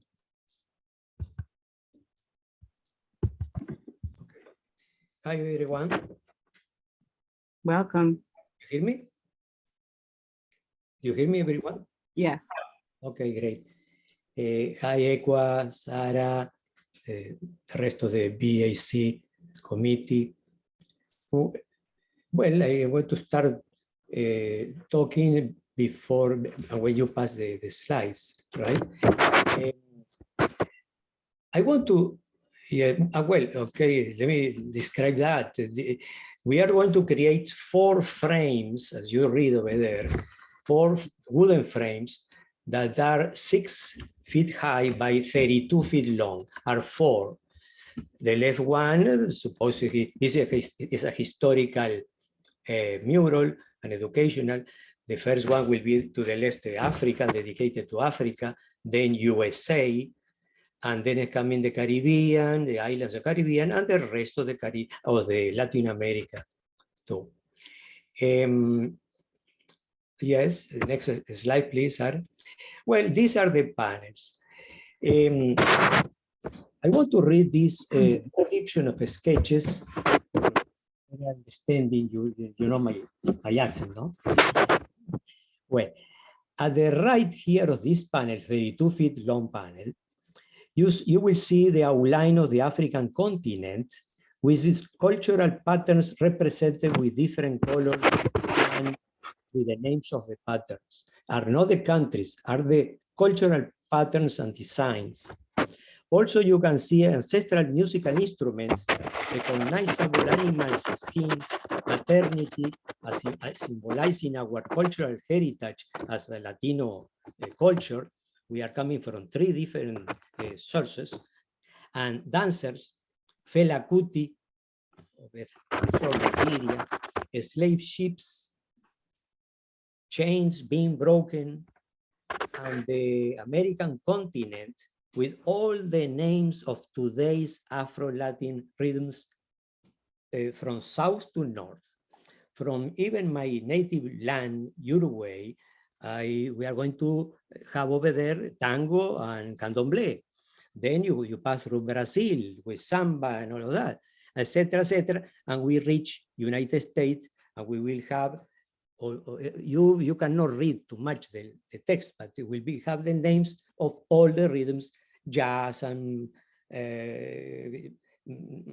hip hop, etc., blues. Well, please, the next panel. The USA panel is full of musical icons and legends. This panel will feature a dark background as blues and jazz was performed mostly indoors in dark theaters or night venues. We see here Miles Davis, Dizzy Gillespie, Josephine Baker, Nina, Josephine Baker in the top, Sacho, Louis Armstrong, Arita, and James Brown, and other right we have Michael Jackson. They will be accompanied by dancers and musical instruments. Technological advancements in the musical scene give an idea of the passage of time, and a grand piano unifies the whole composition. The next slide, please. We will see, this is dedicated to the Caribbean. The 3 major islands in the Caribbean are our major population here in the Latin quarter. At the left, you see Cuba.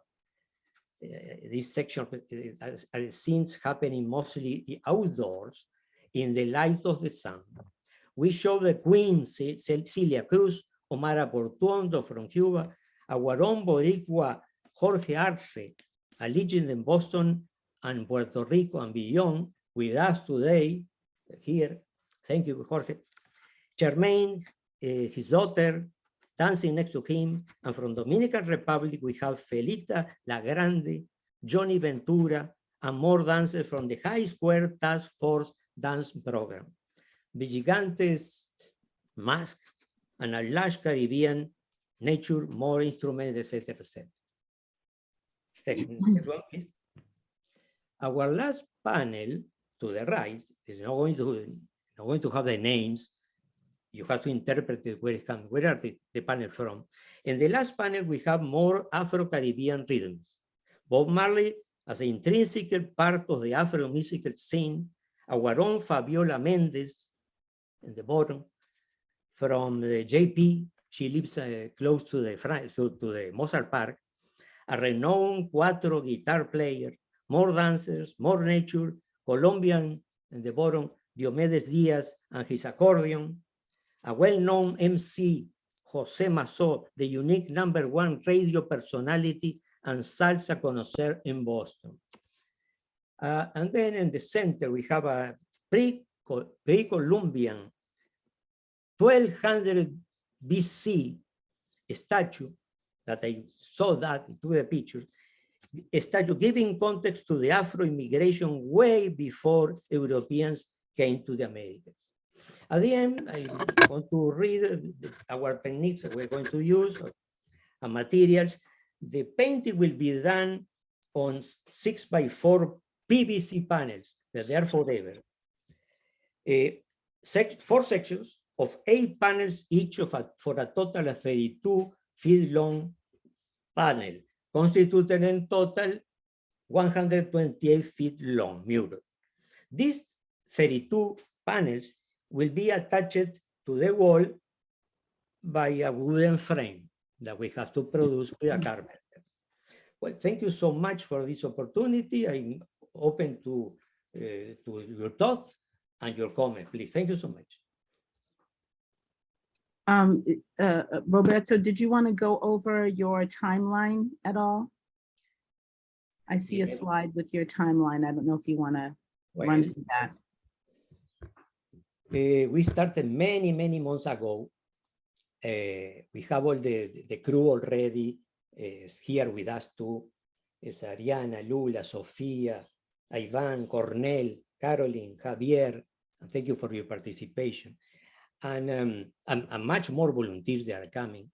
Well, now after your acceptation, we did the research, we did the sketches, community meetings a lot.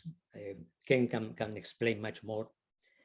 And then in July, supposedly, hopefully, we are going to start tomorrow, purchase the materials, the sketches. We have to project the sketches on the panels that we are going to do it indoors. And then the panels will be mounted outside on the Mozart Park, and we are going to work painting outside. Hopefully in a week, we will be painting over there. And on October 3rd, we have supposed our opening ceremonies. We invite all of you if we do it, no? Well, I don't know if somebody of our crews wants to speak or Ken. Thank you so much. Thank you, Roberto. Welcome. I'm going to give the commissioners an opportunity to ask questions or make comments about your presentation. Thank you so much for it. Hi, Roberto. I have a question. The sketches that you showed, or the images that you showed, had sketches and what appeared to be drawings along with photographs.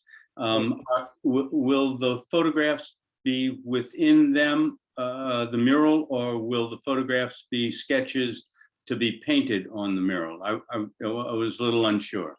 Very good question, very good question. We did everything in black and white in order to take the outlines of each of the figures. And we are, in that way, we are faster talking about proportions, distances, etc., etc. But we are going to take the outline of each element, the toucan, and then everybody will paint inside. And well, it's supervised by me, and everybody will use their own style.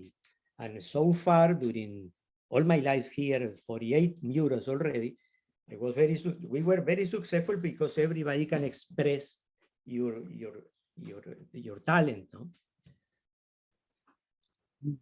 Thank you, Bob. So are the murals in color, but you're just showing us black and white sketches? I'm Right. clear on that. Yes, I'm sorry. The murals are in colors, and you see the palette in the top. Okay, all right, that is what that is. Because of constraint of time, this is something 130 feet long. It's tremendous, no? And well, in terms of, I don't want this year to mix colors, because before in my life, I was doing orange, mixing red and yellow, no, to save money. Now this time we are going to order by quarters, all those colors, and I hope that we can make it. Okay. Any other commissioners want to ask questions or comment? And I see one of the youth artists is would like to speak, so. Yeah, please. Yes, hello. I was just going to add that I'm one of the youth muralists, and the past couple of months I've been working with Roberto and Ken closely to me and the other youth who are all in high school or maybe the early years of college.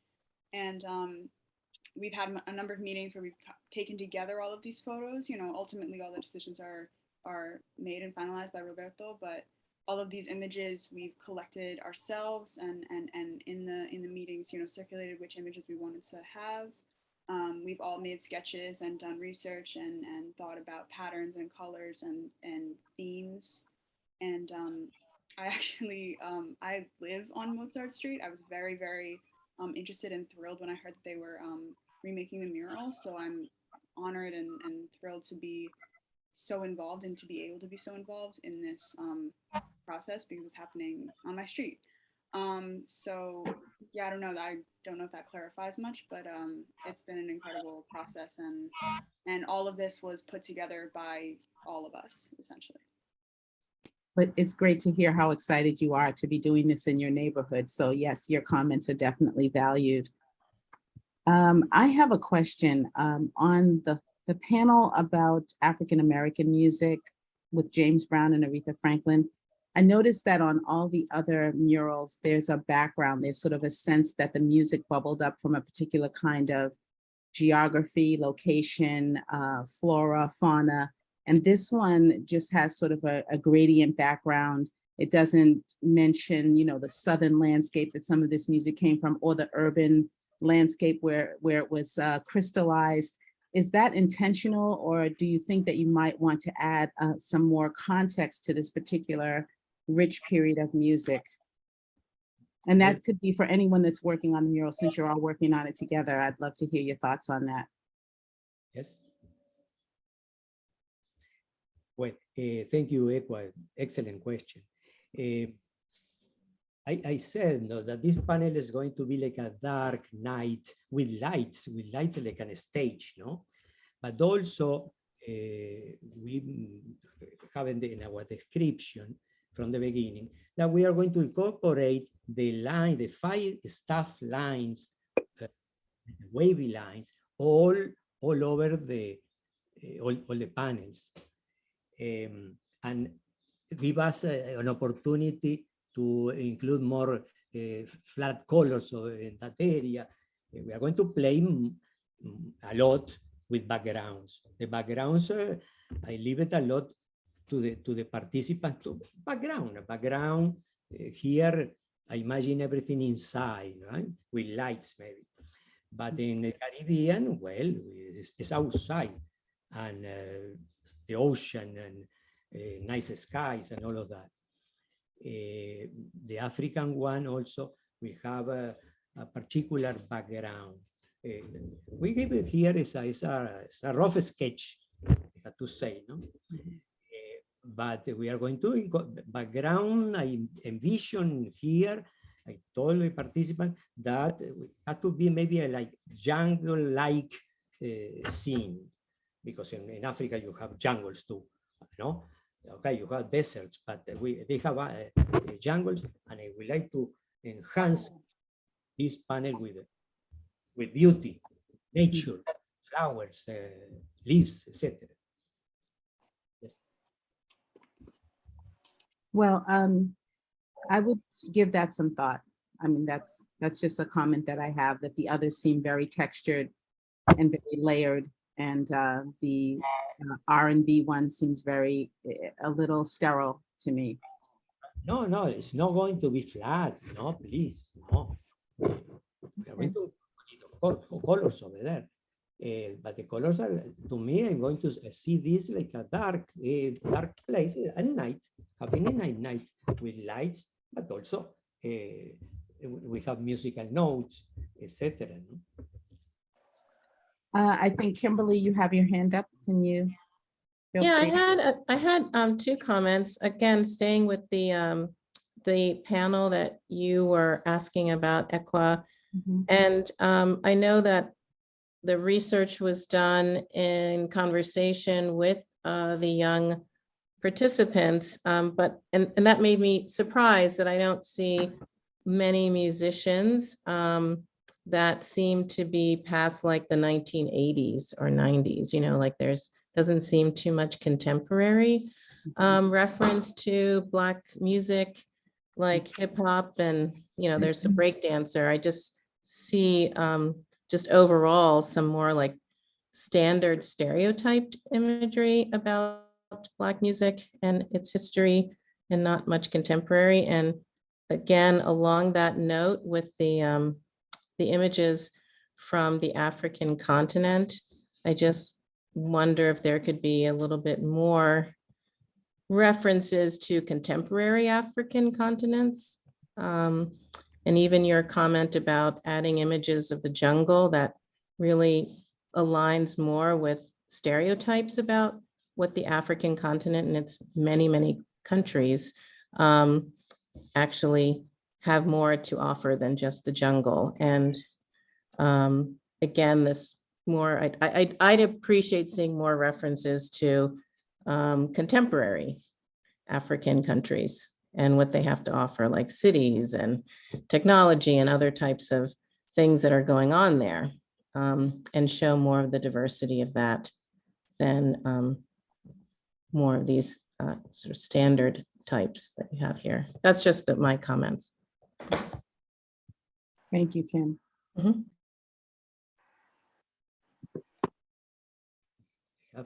I'm curious. Oh, sorry. Go for it, Roberto. Yeah, you go. Oh, feel free to respond, Roberto, before I ask my following question. No, I want to say that we did a lot of research, months and months, very, very complicated. The first intention of the participants, the title of, they present the idea of, they said, the history of the Afro-Latin music and dance. And okay, I took that idea, the history, but really, really later on, I don't talk too much about the history, because history is very pretentious.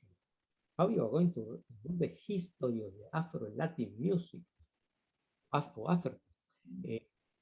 Well, we did a lot of conversations with the community, interviews, and we have to consider also the inhabitants of the place and the spectators. I will say that 98% of the population over there are Latin, and mostly Dominicans, Puerto Ricans, and Cubans. And we have to have that in consideration.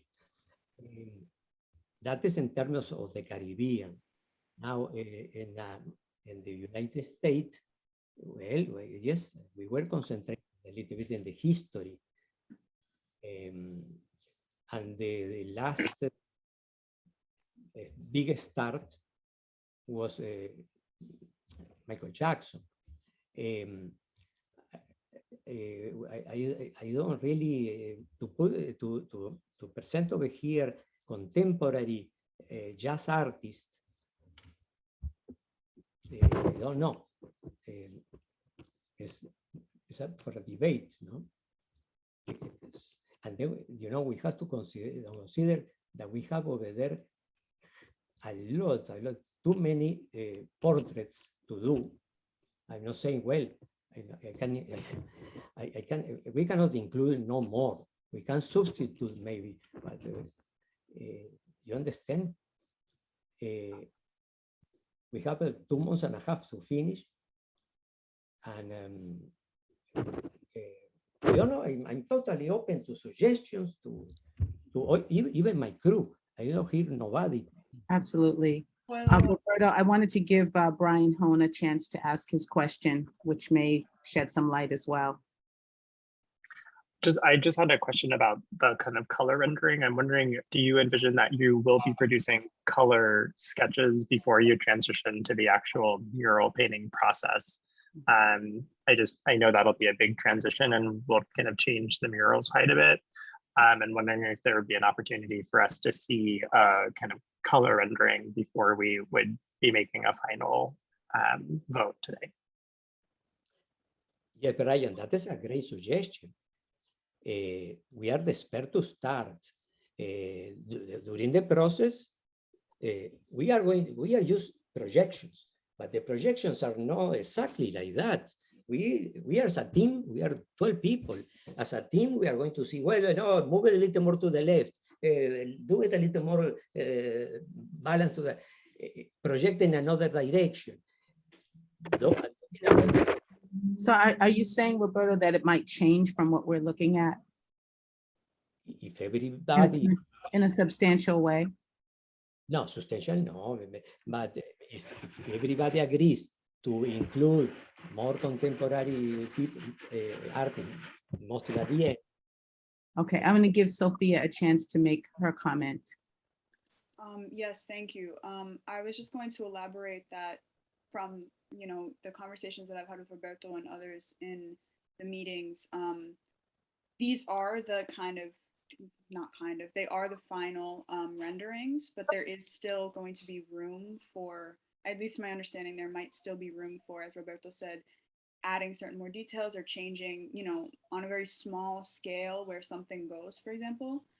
And I was listening to, I'm afraid I forget who said it, but the comments about the background of this panel, the USA panel, and also the Africa panels. You know, we want to have more contemporary and more modern voices and perspectives there. And as Roberto discussed with us very much in the meetings, that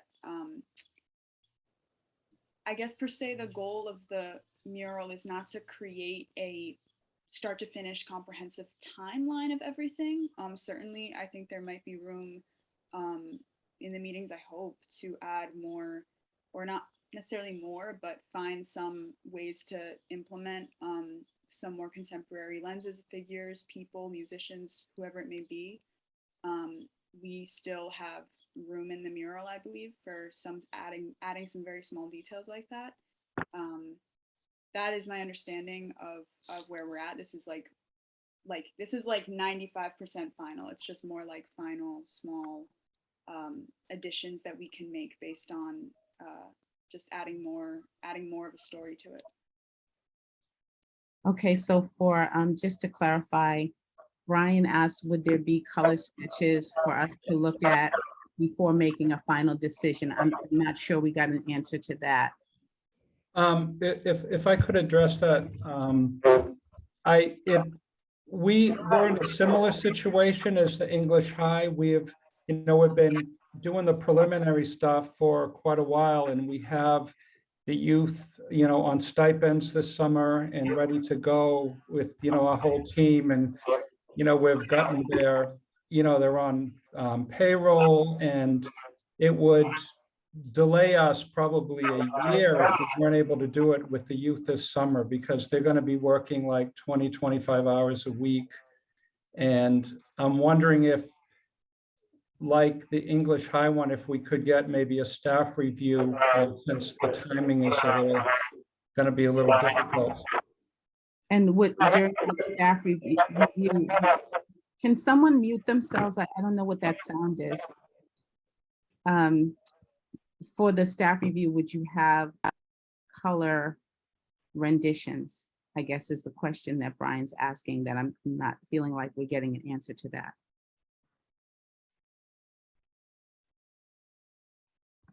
Roberto, you would have to answer that question.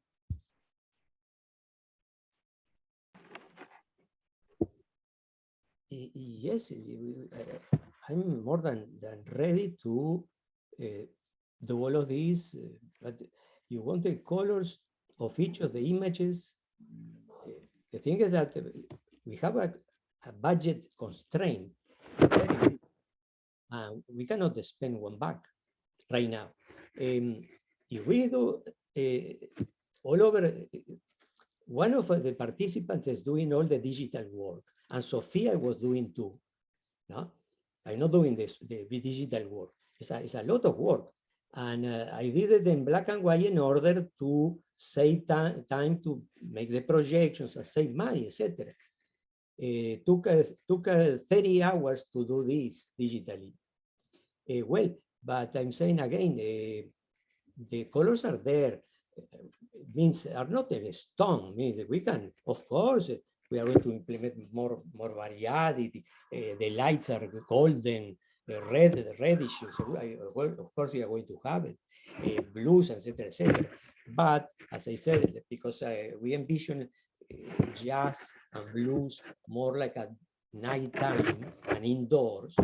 And well, this is an intimate area panel that is more in Venus, nighttime Venus, right? The opposite is in the Caribbean. That is, everybody plays outside and at daylight. But I don't know. I think we're combining two questions here. Let me give Charmaine Santiago an opportunity to speak. Her hand is up.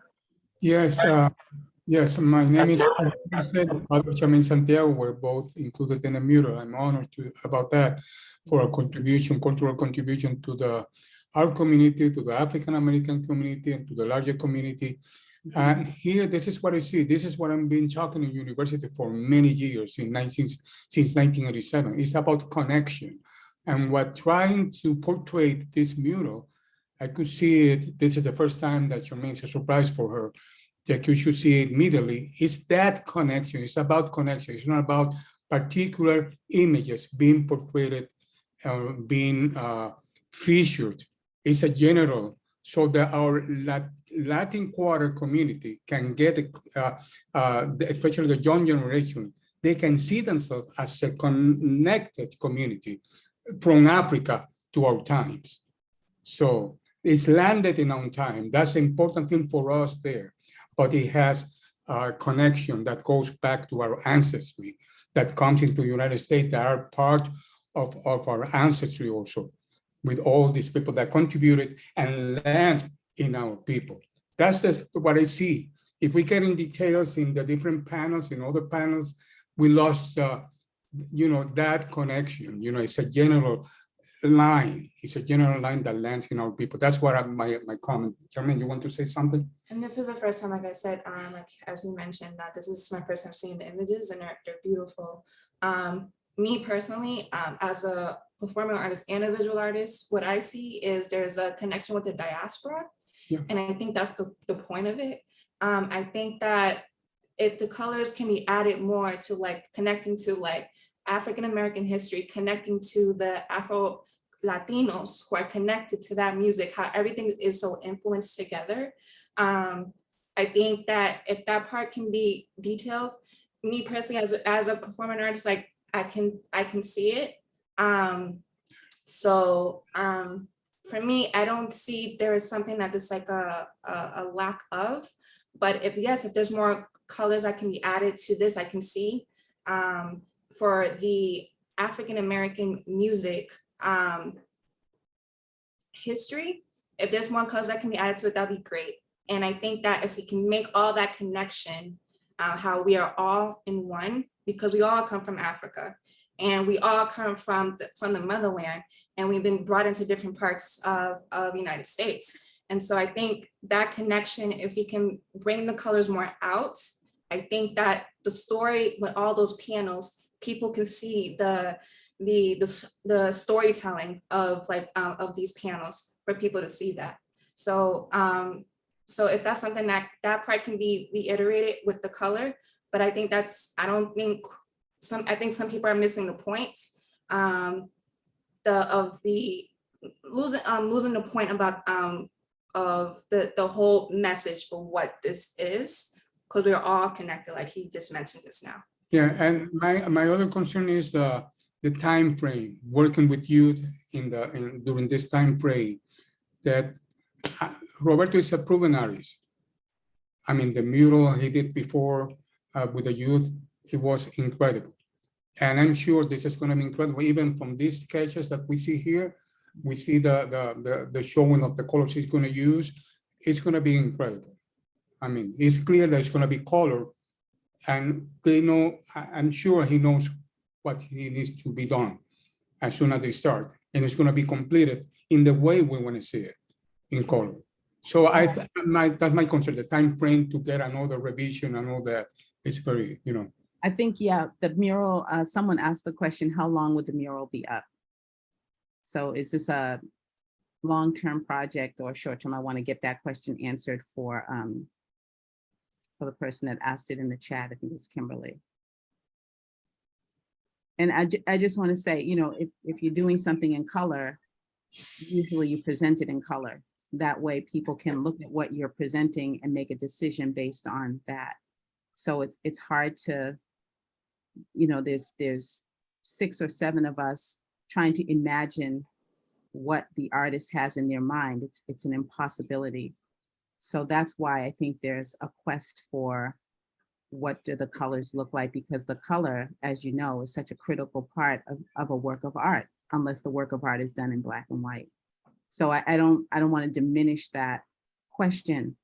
And I don't want you to think that it's not a criticism of the design. It's just a lack of something for us to consider.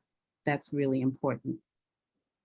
So can we get that last question answered about the timeline? And then Cornell wants to speak. We're going to have to kind of move on this because there are 1, 2, 3 more presentations. Yeah, I believe that in talking to Roberto that we see the mural lasting at least 15 years with the materials that he's using, and the fact that Hyde Square has pretty much adopted this park and will be previous mural were not touched with graffiti. And so, yeah, we're looking at it as a long-term mural. Okay, thank you, Ken. Cornell? Yeah, you can hear me okay, everybody? Mm-hmm. Okay, so I have been involved with the mural, but as a consultant, but I really didn't see the mural till close to the end before you were about to see it, maybe half a week ago. And I support the mural in many, many ways, but I would like to agree with the idea that Africa is represented in a very older way, in a way that is reinforces stereotypes. I work with African people quite a bit, and I've been to Africa, and I would like to see more urban landscaping in Africa, because the idea that it's all jungle in the back, it doesn't really sit well with me. I think that without doing major work, we could have some of the natural landscape, but also include urban landscape where Afro-Latin music has continued to develop in the cities, and with people who are wearing clothes that represent more today, and that there are artists who we could represent there, more than Fela Kuti, recognizable faces. There's Kanda the Bongo Man, there is Soukous artists from the Congo. There are artists who combine Puerto Rican artists with Senegalese lead singers. Those people have all contributed to the music, and they have come up in discussion, but they haven't made it to here.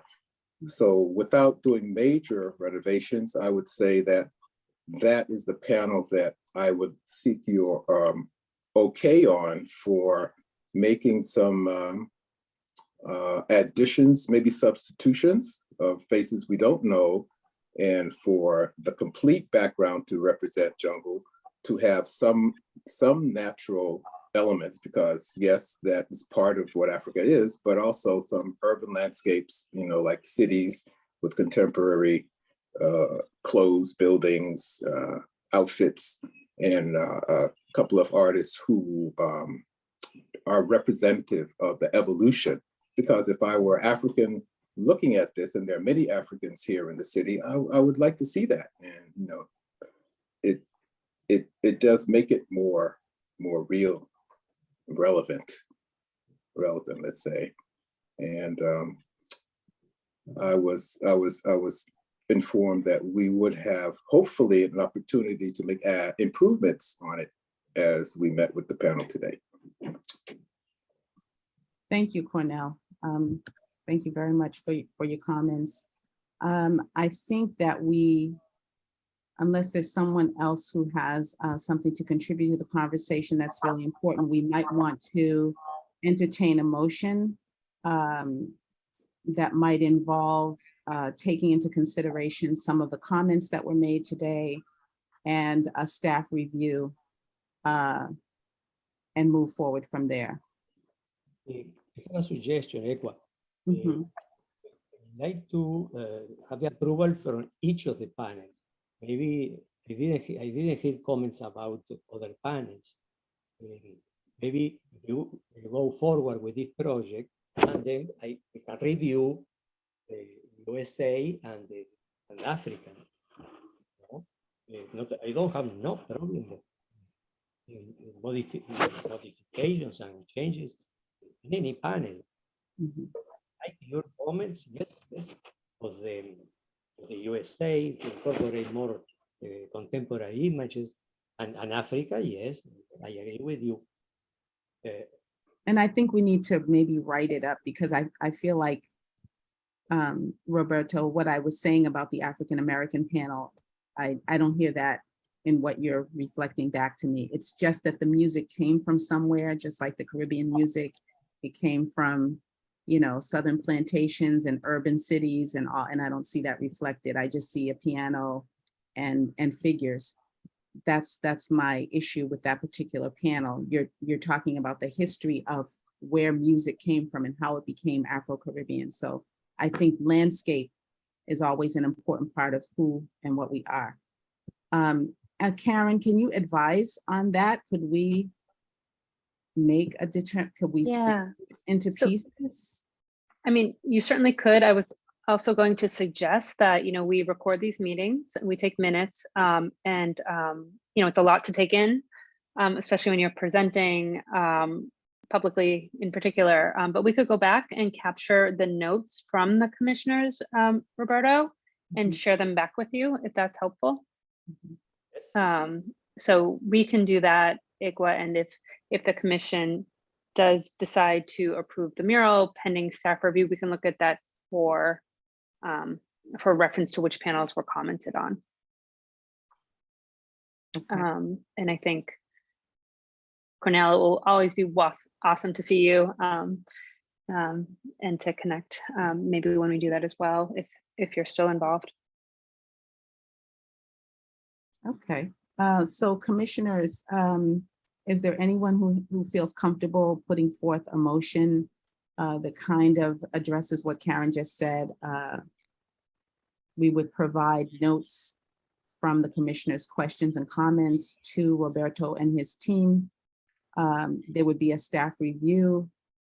And until that time, we would approve pending changes that reflect what the commissioners have asked for, as well as public comment from someone like Cornell. Perfect.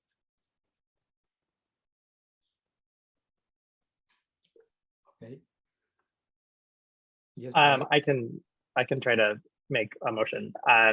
So I can make a motion to approve final design of the Afro-Latin music and dance murals at Mozart Park, considering that the BAC will provide notes to the artist, kind of summarizing what we talked about today, and pending staff review of any proposed revisions to the murals. That sounds pretty good. Yes. I would like to add that we see color in these sketches that were presented. I don't know how to add that into this long.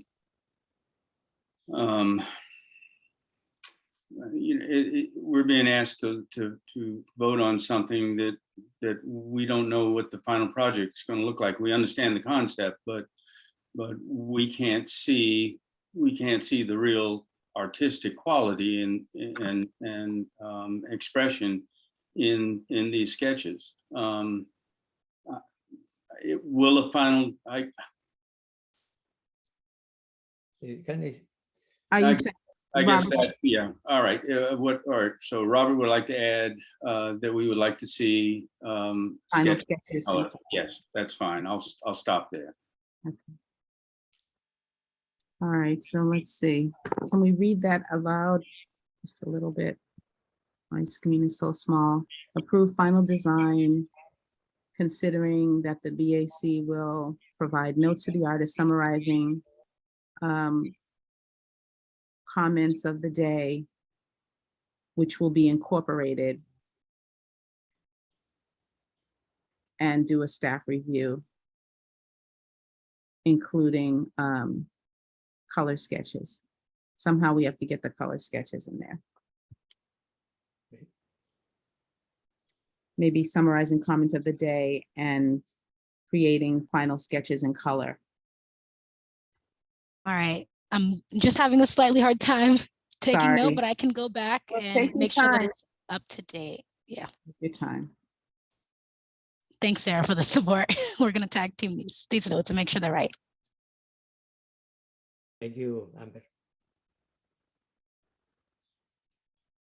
I don't know. I don't want to justify my actions, no, but you have to have in consideration that this is a truly community collective art process. I'm doing the most participatory way. And I always in my 48 murals in my history here in Boston, 48 murals, I use the color, our palette is fantastic. But we use the color depending on the participants. The participant is going to paint his own area. Doesn't mean that I'm going to supervise, of course. But Roberto, we're kind of in the middle of a motion. I hate to cut you off, but we're in the middle of a motion here. Okay, and I think that maybe this is a conversation you have during your staff review or as you respond to the notes that are sent to you. yes, okay, thank you so much. Okay, so Brian, can you read that whole thing? Sure. Let's see. So making a motion to approve the final design of the Afro-Latin music and dance murals at Mozart Park pending staff review and approval, considering that the BAC will provide notes to the artist summarizing comments of the day, with the understanding that the artist is creating final sketches in color of the proposed murals. Okay. And Bob, are you seconding that? I will second that, and I guess there's no need then to for that second sentence. I'll simply second it, and so we can erase that sentence. All right, great. So let's take a vote. I'm going to start with Michael Caniso. Are you still here? Michael? Had to leave. We should It's still Cara. have 5 though. No.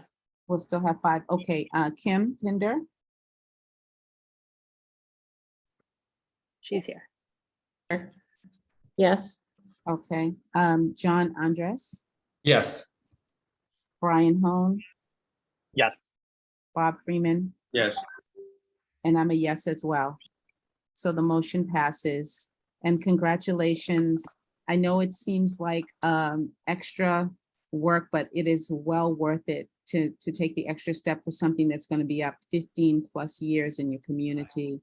All of our comments are designed to support you and to help make it an amazing project, which I know it will be. So thank you all so much for presenting. Right, let me And, tell you, let me say only that all comments are great and I'm going to have a consideration and I'm going to comply and we are going to do it. Thank you so much for your input. Thank you, Roberto. think so. All right, we're going to move on to the future of the past is here now. Final design, Curtis Williams, Faneuil Hall branch of the Boston Public Library. And who is going to be presenting this? That'll be me, Ekwa. Okay, go for it. Thank you. And good evening, everybody. Thank you so much for everybody who has stayed on. We are a bit past and we have 3 more presentations. So I thank our presenters and our partners who are here today to see the rest of this work go through tonight's commission meeting. So again, I promise to make this short and very sweet. Today, I'm presenting the artwork for the final design approval of a digital mural at the Faneuil Branch Library as part of the Transformative Public Art Program. The Faneuil Branch is currently undergoing an extensive renovation, including a new entrance and improved accessibility. As part of that process, the Boston Art Commission and the Mayor's Office of Arts and Culture, in collaboration with the Boston Public Library and Boston Facilities Department, commissioned a new artwork by Curtis Williams for the children's area of the branch. As part of these efforts, we'd also like to extend our gratitude to our partners from BPL, Allison Ford, who I believe is on with us today, and Priscilla Foley, as well as Amy Manson-Reese, the Faneuil Branch librarian, who may still be with us tonight as well, as Anne Langon, the children's librarian. Next slide, please. So just a brief introduction on Curtis Williams. He is a visual artist from Orlando, Florida, currently living in Boston. As a reminder, Curtis was the artist selected for this work and voted into approval during May's commission meeting. He uses multiple mediums to express the breadth of his imagination, creating everything from vast cityscapes with giant robots and dinosaurs wandering around to abstract paintings with vibrant colors and line work. Curtis is constantly pulling from endless inspiration, creating themes of boundlessness through his work. Next slide, please. Throughout the development of this project, our team worked with Curtis and our partners at the library on 2 engagement sessions with the Brighton community, including an artist talk with members and stakeholders of the Faneuil Library at the Presentation School Foundation Community Center, as well as a kids drawing workshop at the Oak Square YMCA that took place during spring vacation. Both engagement sessions were very well attended. The drawings on the bottom right are some of the children's artwork developed during the kids drawing workshop with Curtis. And the top right image was provided to us by the Faneuil Library branch librarian, Amy Manson-Reese. This image was created by Jairam Rao, a Brighton teenager who sadly passed away in 2019, and who the new Faneuil Children's Room will most likely be named after. In the following slides, you will see how some of these images were thoughtfully incorporated into Curtis's final design for this space. For this digital mural, Curtis wanted people to be able to see and remember things from when times were simpler, and to inspire creativity as well as joy in their day, with themes surrounding cartoons, childhood iconography, dinosaurs, toys, and outer space. The artwork will be printed on a high-performance 3M vinyl wrap and will be fabricated and applied by the vendors chosen by the library's construction team. The interior wall site is approximately 18 feet wide by 8 feet high.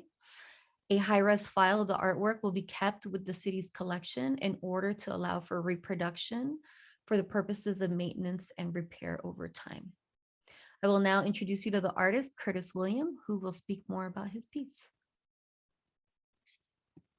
Hey, everybody, how are you all doing? I'm Curtis Williams. Thanks for having me. This is really exciting. I've been sitting there watching everything. It's so cool. But so I just want to give you a little more feedback about the work that I did. So the work is called The Future of the Past is Here Now. And I wanted to represent something so the kids know that the time is now to create and to delve into what you want to do in the future. I feel like people always put off, what they could do today, tomorrow.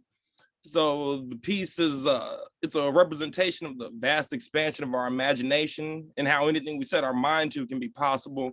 Everything starts off simply as an idea, and the more you believe and work toward it, it becomes reality.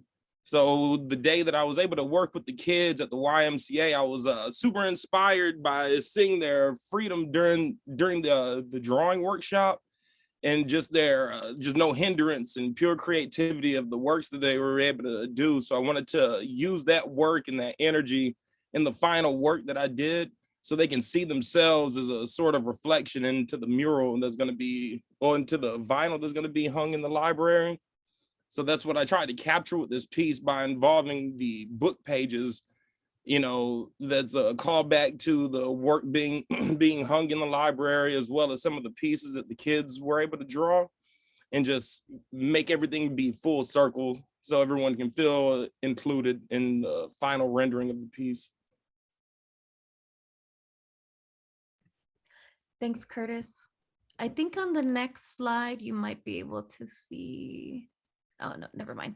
But again, just really wanting to point out, if you look at the pages of the book, they do include some of the drawings from the children that I presented a little bit earlier.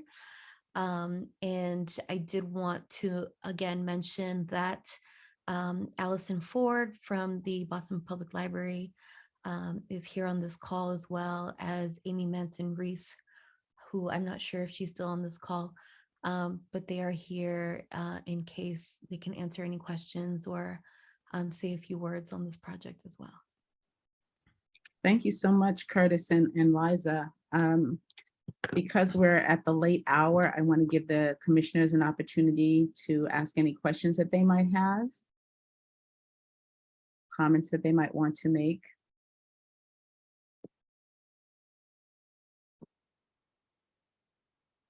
I'm not seeing any hands going up. I want to give you a little bit more time. I think it looks very cool. I love that it's going into a library. I love the way that you incorporated the drawings of the children, and it looks like it was a very spirited event that you had, letting their imaginations run free. Thank you. Thank you. Thank you. You're welcome.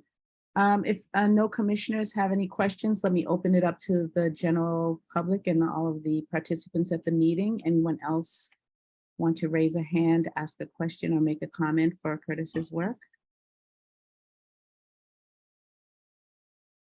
Like we have Allison Ford from the Boston Public Library. Yep, Allison. Is it my turn to talk? Yes, it is. All right, sorry, Amy had to leave. She actually had a book club to get to, so I know she was going to speak out for us. But the BPL is really excited about this project. We think it's been a great partnership with Curtis.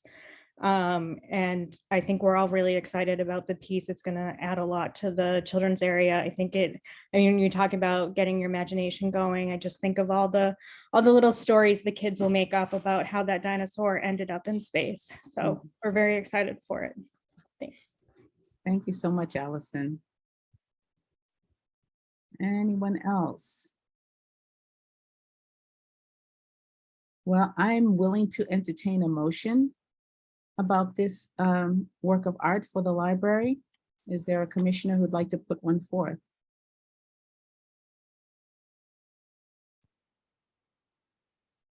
And Curtis, I hope you don't feel like we're rushing through your project, but I know in the end purpose is to get an approval, so. No, it's not a problem at all. It's all good. Okay. Thank you.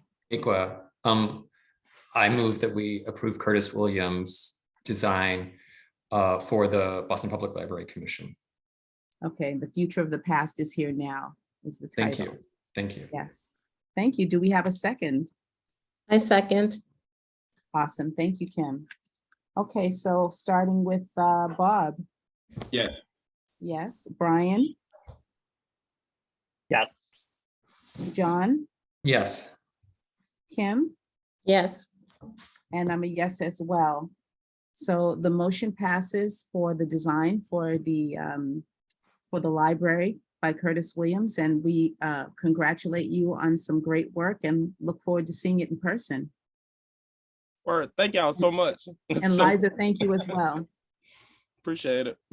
Okay. Now moving right along to Copley Square Park, existing artwork relocations. I hope that all of you have read what's going on with the Copley Park. And Karen is going to tell us a little bit more about it. Yeah, I'll be quick, and then I'll pass off to our colleague B. So as mentioned in the introduction, there are 5 existing artworks in Copley Square Park, which will be impacted by the renovation of the park by Boston Parks and Recreation Department, working with Sasaki Associates and community members through many public meetings and conversations. B. Chatfield from the Parks Department will be presenting and sharing their plans with us, and it will be important to get your approval for them to move forward. Okay, welcome. All right. Thank you so much. Hello, everybody. I am B. Chatfield, as Karen said. I'm a landscape architect and project manager for Boston Parks and Recreation. And I'm here this evening with members of Sasaki, who is our design team, Radhika Mahan and Kate Took. And I'm also here with our conservation consultant, Robert Shore of Skyline Studios. We are here to share our project, describe the art on site now at Copley Square, and where it will fit in the new design. If we could go to the next slide. It's a brief presentation outline. We've got our project overview. I'm going to try and move through quickly. Then we're going to go a little bit into the art on site, and then Bob is going to take over discussing the description and the conservation recommendations. Next slide. So the goal of the renovation of the Copley Square project overall is to create a place that responds to the uses that the square currently hosts, increases the ecological health of our trees and plantings, improves the layout and circulation, and does all of this in a way that respects the past while bringing the square into the future. Next slide, please. Our community process started in November of 2020, and our 3rd community meeting, which was our final community meeting, was held in April of 2021. And as you can see, we had a lot of communication with numerous different communities. We had over 2,500 touch points. These are points where we had communication with the community from either a meeting or surveys that we sent out or emails that we received. Lots of meetings, lots of participation, and it really reinforced our understanding that Copley Square is a significant location both for the city of Boston, for the neighborhood of the Back Bay, but also for the state and the region as a whole. So next slide, please. Working with the greater community, Boston Public Library, neighborhood associations, Trinity Church, Friends of Copley Square, Farmers Market, and many, many others, the design team generated this design that you see right here. This is an axonometric view. And if you go to the next slide, we have the plan view that labels things quite clearly here. We've got, I'll just go through a couple of the site elements. The raised grove is an elevated platform that protects the existing trees. One of our goals really for this project is protect the existing trees and add to the canopy. We've got protected planters, planters that are going to protect existing trees as well, installed around the base of existing trees. And this raised grove is a low platform that's built around existing mature trees, allowing park users to sit in their shade and enjoy their presence without compacting their roots. If we move down, there's the plaza, which is sized for the farmers market and other well-loved Copley events, and also strengthens the relationship visually between the square and the library, allowing for connection across Dartmouth Street potentially. The lawn has been relocated from its existing location to the front of Trinity Church to encourage more passive uses and less active concerts and speakers and other sort of wear and tear that the church has experienced through the years. The fountain is an upgraded version of what is out there now with improved safety measures and some added visual interest, but retaining some of the well-loved features such as the spillways and the obelisks. And then adjacent to the fountain are seating groves, sort of inviting people to rest, enjoy the space, watch the activity of the park. So if we could go on to the next slide. We're striving to create a square that is connective, comfortable, active, and vibrant. Next slide, please. So we're going to go into some of the existing art on site. Next slide. Some of the goals for the art on site here, we really have looked into where these relocations would be appropriate, trying to preserve the intent, sort of replicating where the current piece is now. Some place that shares environmental characteristics such as exposure to the sun or passersby. Art conservation, we're going to be conserving the artwork so they reflect the appearance that was held at the original installation or meets the approval of the original active artist. And I'd like to say just at this moment, we have been having conversations with Nancy Schoen, who is responsible for the tortoise and the hare that's installed there, as well as Jean Gibran, whose husband did the Khalil Gibran Memorial, and the other people who we've been communicating with as well. So this is part of a sort of the result of an active conversation that we've had. And anyway, I think I saw Jean Gibran here earlier, and hopefully she's still here. Anyway, work to date, we have our art conservator on the design team. Bob Shore is going to speak a little bit later. And our outreach process, we've had lots of meetings with artists, families, and organizations. So next slide. Here is the existing square as we know it today. You can see there's the Boston Marathon Memorial, which is installed sort of in the upper left-hand corner near the corner of Dartmouth Street and Boylston Street. The John Singleton Copley statue, which is located sort of in that diagonal pathway. The Khalil Gibran Memorial, which when you read the memorial, you are facing Trinity Church with your back to the library. So that's an interesting relationship. And the tortoise and the hare sculpture, which at this point is sort of dead center on the fountain. And then the Daniel J. Ahern Memorial, which is mounted in the pavement, and that is within the sort of grove of trees by Trinity Church. So the relocations are on the next slide. If we can flick to that. There we go. Okay. So the Boston Marathon Memorial, after discussion with the Boston Athletic Association, we've decided to pull it in a little bit more closely to the site to be out of the direct path of travel, but not much of a change there. The Khalil Gibran Memorial would be rotated so that when you are reading the inscription, you're looking at the library sort of behind it. It's part of your experience of that. And that was a change that was done after speaking with Jean Gibran and her daughter. And the library was a very significant location, very important in the lives of both the writer, the poet, who the memorial is for, as well as the sculptor who did the memorial. Both of them named Khalil Gibran. The tortoise and the hare sculpture is still in the same relationship as far as the tortoise being in front of the hare. It is aligned with one of the diagonal pathways, but still aligned with Boylston Street because there is a correlation between the marathon and those sculptures. And then we have the John Singleton Copley statue, which is now located in one of the seating groves adjacent to the pathway, still among trees. And then the Daniel J. Ahern Memorial is located off of the pathway that aligns with what used to be Huntington Avenue, still in a very close location to where it used to be. So I'm going to pass this off to Bob Shore, and he is going to talk about some of the conservation. Okay, can I be heard? Yes. Yeah. Again, okay, good.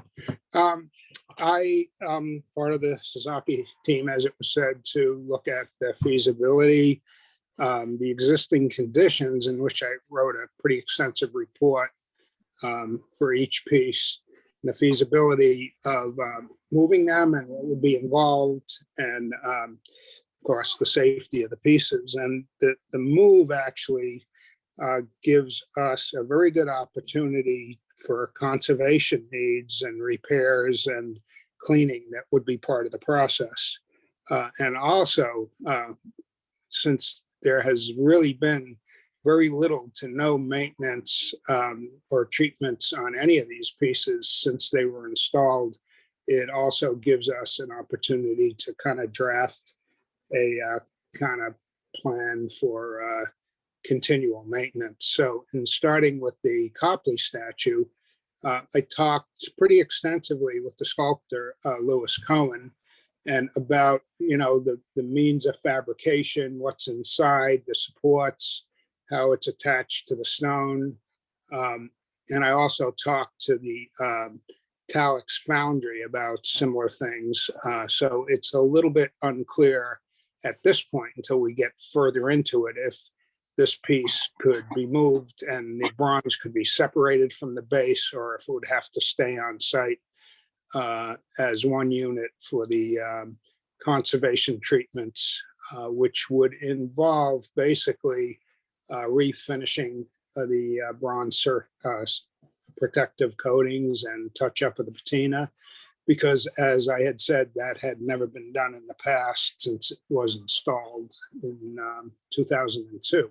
So there's some corrosion issues, and the surface of the bronze needs to be protected. And basically, I've talked quite extensively with the sculptor about his aesthetic opinion on what should be done in terms of no abrasive blasting, touch up of the patina, basically the protective coatings and the wax. So then we can kind of move along to the Boston Marathon Centennial Memorial, which this particular piece actually also talked extensively with the landscape architect, Mark Flannery, who's still active and working in Winchester, Mass. And he and I contributed to some of the bronze work on this piece in 1996. I'm pretty familiar with it. And I also talked with the original company, Architectural Paving and Stone, which did the installation. So we have all of Mark's original construction drawings on this, so we know exactly what's under grade. We have a good idea in talking to Architectural Paving and Stone on how it could be de-installed and moved. In that process, some conservation is needed. There's some cracked or damaged stones. There could be, there's very bad issue with dirt and ingrained dirt and some refinishing on the bronze, which would need to be done, which would be part of this process too. And then also one optional treatment we had discussed with the team and the architect were to re-enhance or redo the lithochrome and the lettering, because much of the lettering is not legible anymore because the original dye or coating that was in the letters have worn off, and it is completely ingrained with dirt. And so that would basically be the treatment for this one. For the moving ahead to the Gabron, and as we had just said, it would be rotated. This piece is in pretty good condition. There's no structural issues with it. There's a little bit of damage to the stone. And then again, the bronze has never been refinished in any way. So it would give us an opportunity to go back with the family, research the original patination, duplicate it, and provide the protective wax coatings. And then in moving on to the tortoise and the hare, I've also spoken quite a bit to Nancy, and because we're actually friends, and there are a couple of issues with this that in the process would need to be restored. There's a break in the leg of the tortoise, which was never really mended. And then again, these two pieces, if any, have had a little bit of treatment in terms of cleaning and renewed waxing, but they're overdue for this again. And I've talked to Nancy again about the intent of the original patina and how to keep that in line with what her original intent is, but at the same time, preserving a little bit of the antique quality of the bronze, the verdigris. And then with the last one, which is the Daniel Ahern Memorial, again, it is very dirty, condition is good. This gives us an opportunity with the move to clean it.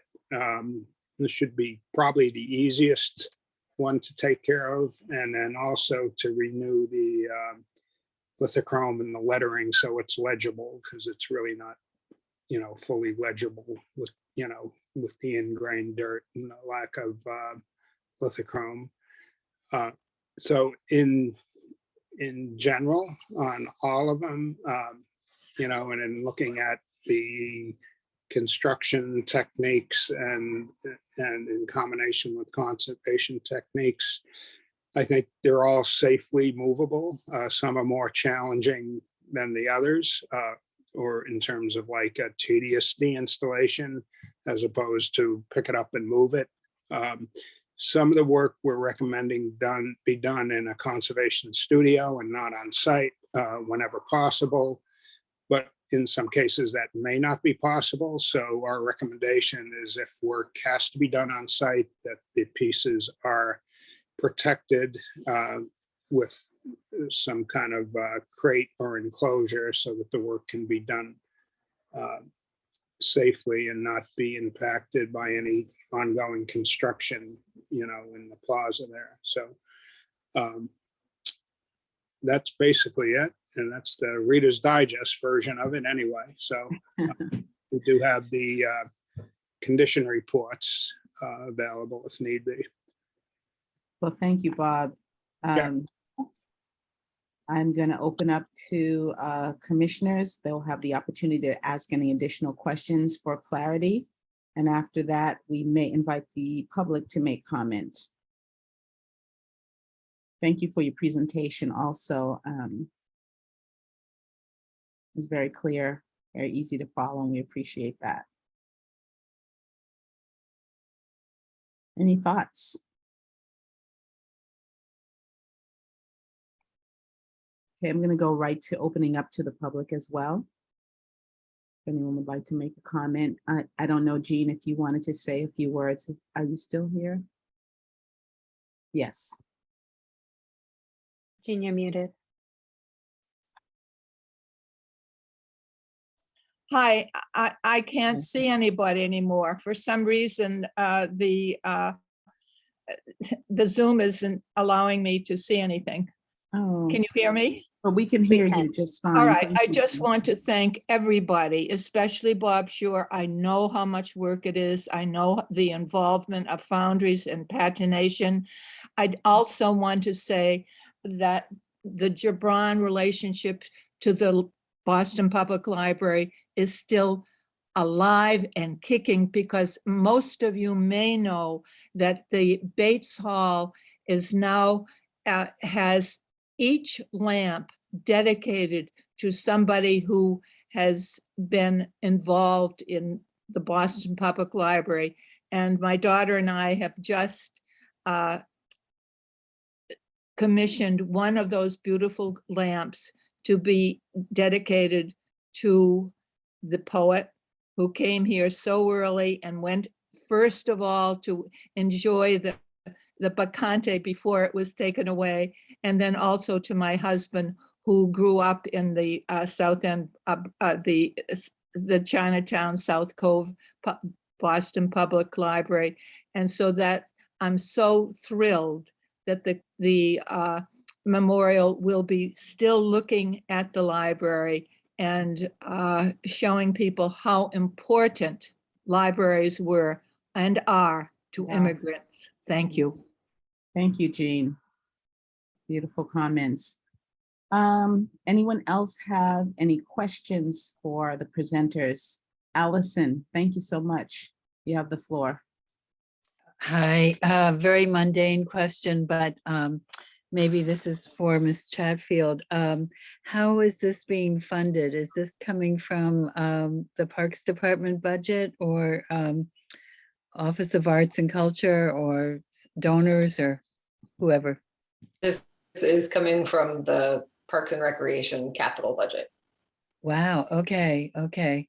Very worthwhile to do the conservation for sure, but does make the budget for the park renovation quite high, I'm sure. Thank you, though, for the info. Okay, thank you, Allison.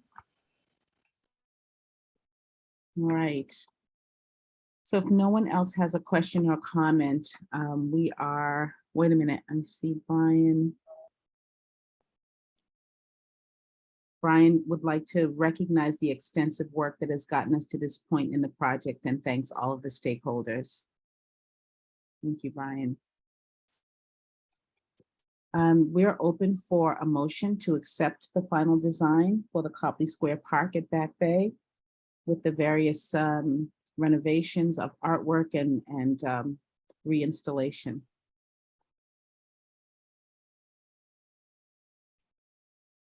I can make a motion to accept final design for the Copley Square Park existing artwork relocations. Thank you, Brian. I'll Is there a second. second? Awesome. Okay, let's take a vote. I'm going to start with you, Kim. Yes. John, Yes. Brian, Yes. Bob, Yes. and I'm a yes as well. So the motion passes. I don't know how long it will be, but at some point we'll be seeing a fabulous new Copley Plaza where we can recline under the shade of trees.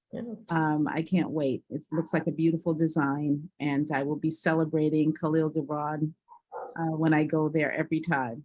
So Thank you so much. I appreciate it. you are Thank you welcome. all. Thank you. And now we have one more project to look up at, and it's called Rise Up From Your Roots, Youth Lead the Change Mural by Mel Mandel. And I believe, who's going to be talking to us about this? Liza. That'll be me, Equa. Yes. Yes. Go for it. We're at the finish line, y'all. Thank you for sticking with us. Thank you, Equa. This, is our final presentation for the acceptance of the mural entitled Rise Up From Your Roots, Youth Lead the Change by Mel Mandel. This mural is located on the corner of 156 Stratton Street in Dorchester at the Franklin Field Apartments, which is a BHA community. As a reminder, this site was selected early on in partnership with the Boston Housing Authority and youth leaders from Youth Lead the Change for the Transformative Public Art Program. And Mel was the artist selected and voted into for approval during February's commission meeting. Next slide, please.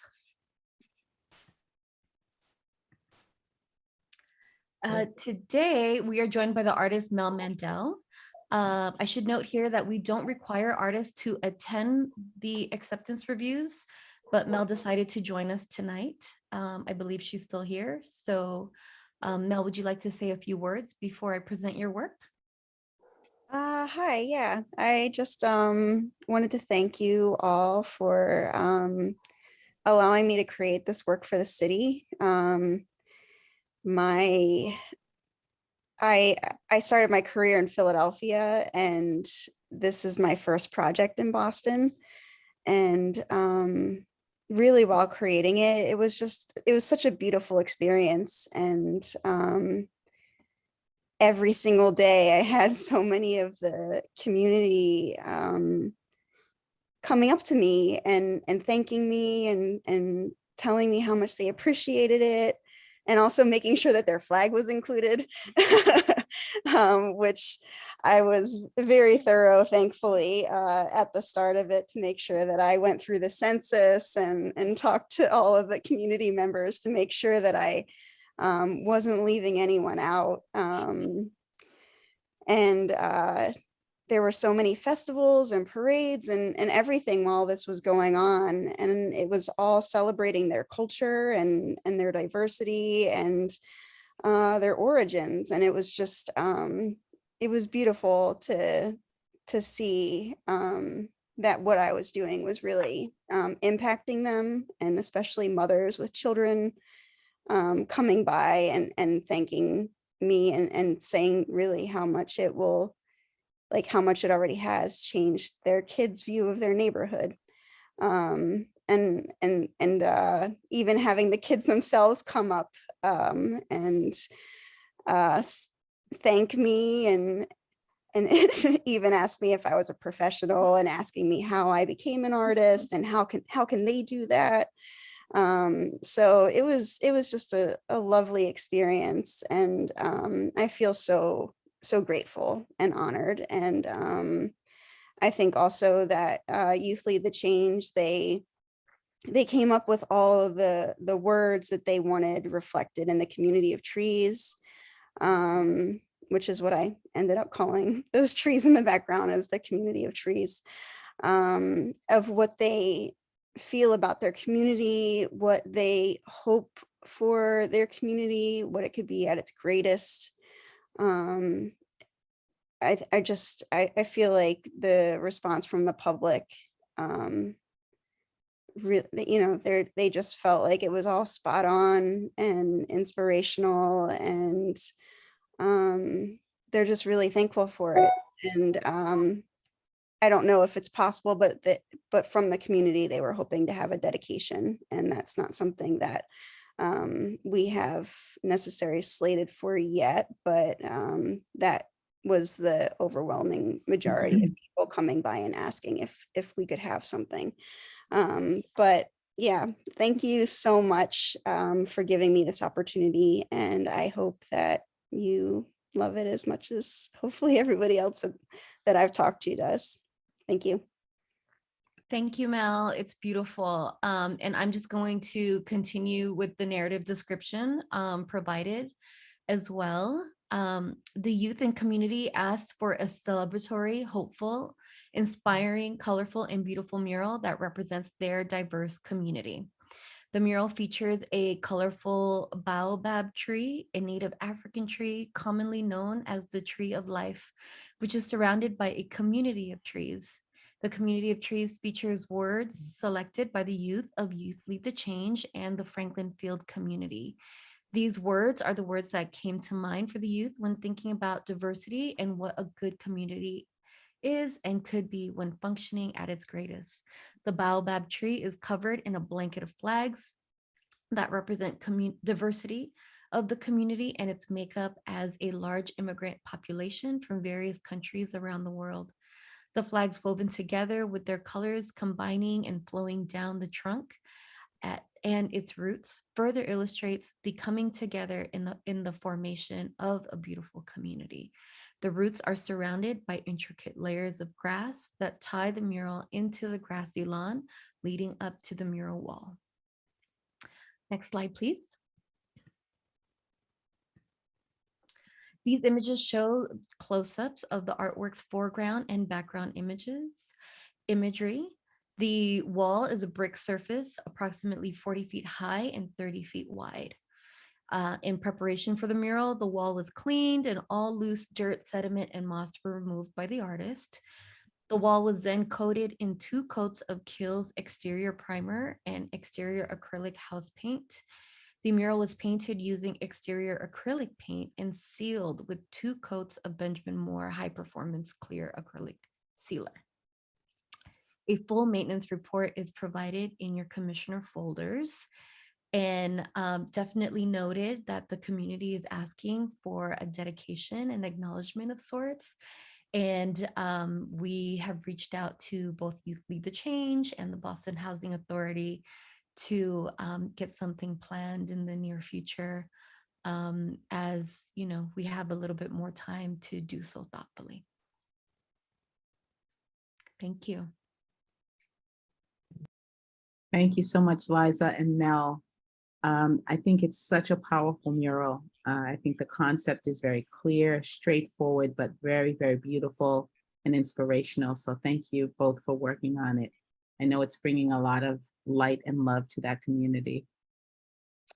So now we're at the comment stage. Any commissioners who'd like to make comments or ask questions of Mel? We are going to be voting on final acceptance of the mural into our collection.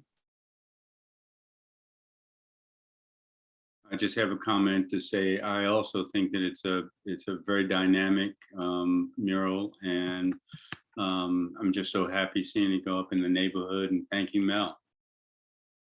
It's really well done. Very well done. Thank you. Anyone else? I And I'm would just- I would say it's just noting that it's exciting to hear that the neighborhood is excited about a kind of final dedication or celebration. I think that speaks to the strength of the work. And I think one of the themes from tonight is just the idea of artwork bringing people together, and I think that's certainly true for this piece and some of the other works that we've seen. So congratulations, Mel, and exciting to hopefully be welcoming this into the collection. Thank you. And Mel, if anyone asks you about becoming an artist, feel free to send them over to Mass College of Art and Design, where we specialize in helping people achieve that. So we'd love to meet some of the young people from that neighborhood through some of our youth programs or our beautiful free Mass Art Museum that has an incredible show up right now. I'm not selling mass art, I'm just putting it out there. So I'm opening the floor up to anyone else from the community who might like to say something, and then we're going to entertain a motion. So I don't see any hands going up. Is there a commissioner who'd like to make a motion for us to accept this mural into our collection? I move that we accept this mural into our collection. Rise up from your roots. Rise up from your roots. Mural. Awesome. Do we have a second? I'll second. Second. Brian, go for it. We have two. That's awesome. All right. And so now we're going to read through the roster. Kim, are you still here? Yes, I am. Okay, great. Yes, enthusiastically, yes.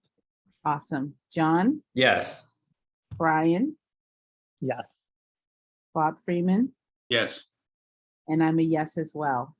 So congratulations on this beautiful work of art. We are proud to accept it into our collection. Thank you so much. Thank you. And now the moment that we've probably been thinking about for about an hour and a half.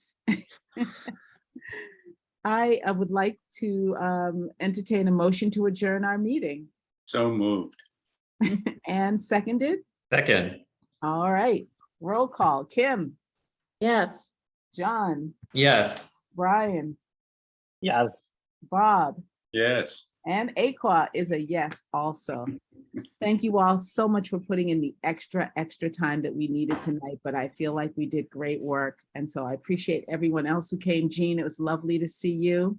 Thank you very much. I enjoyed it, and congratulations for all the work you do all the time. Absolutely.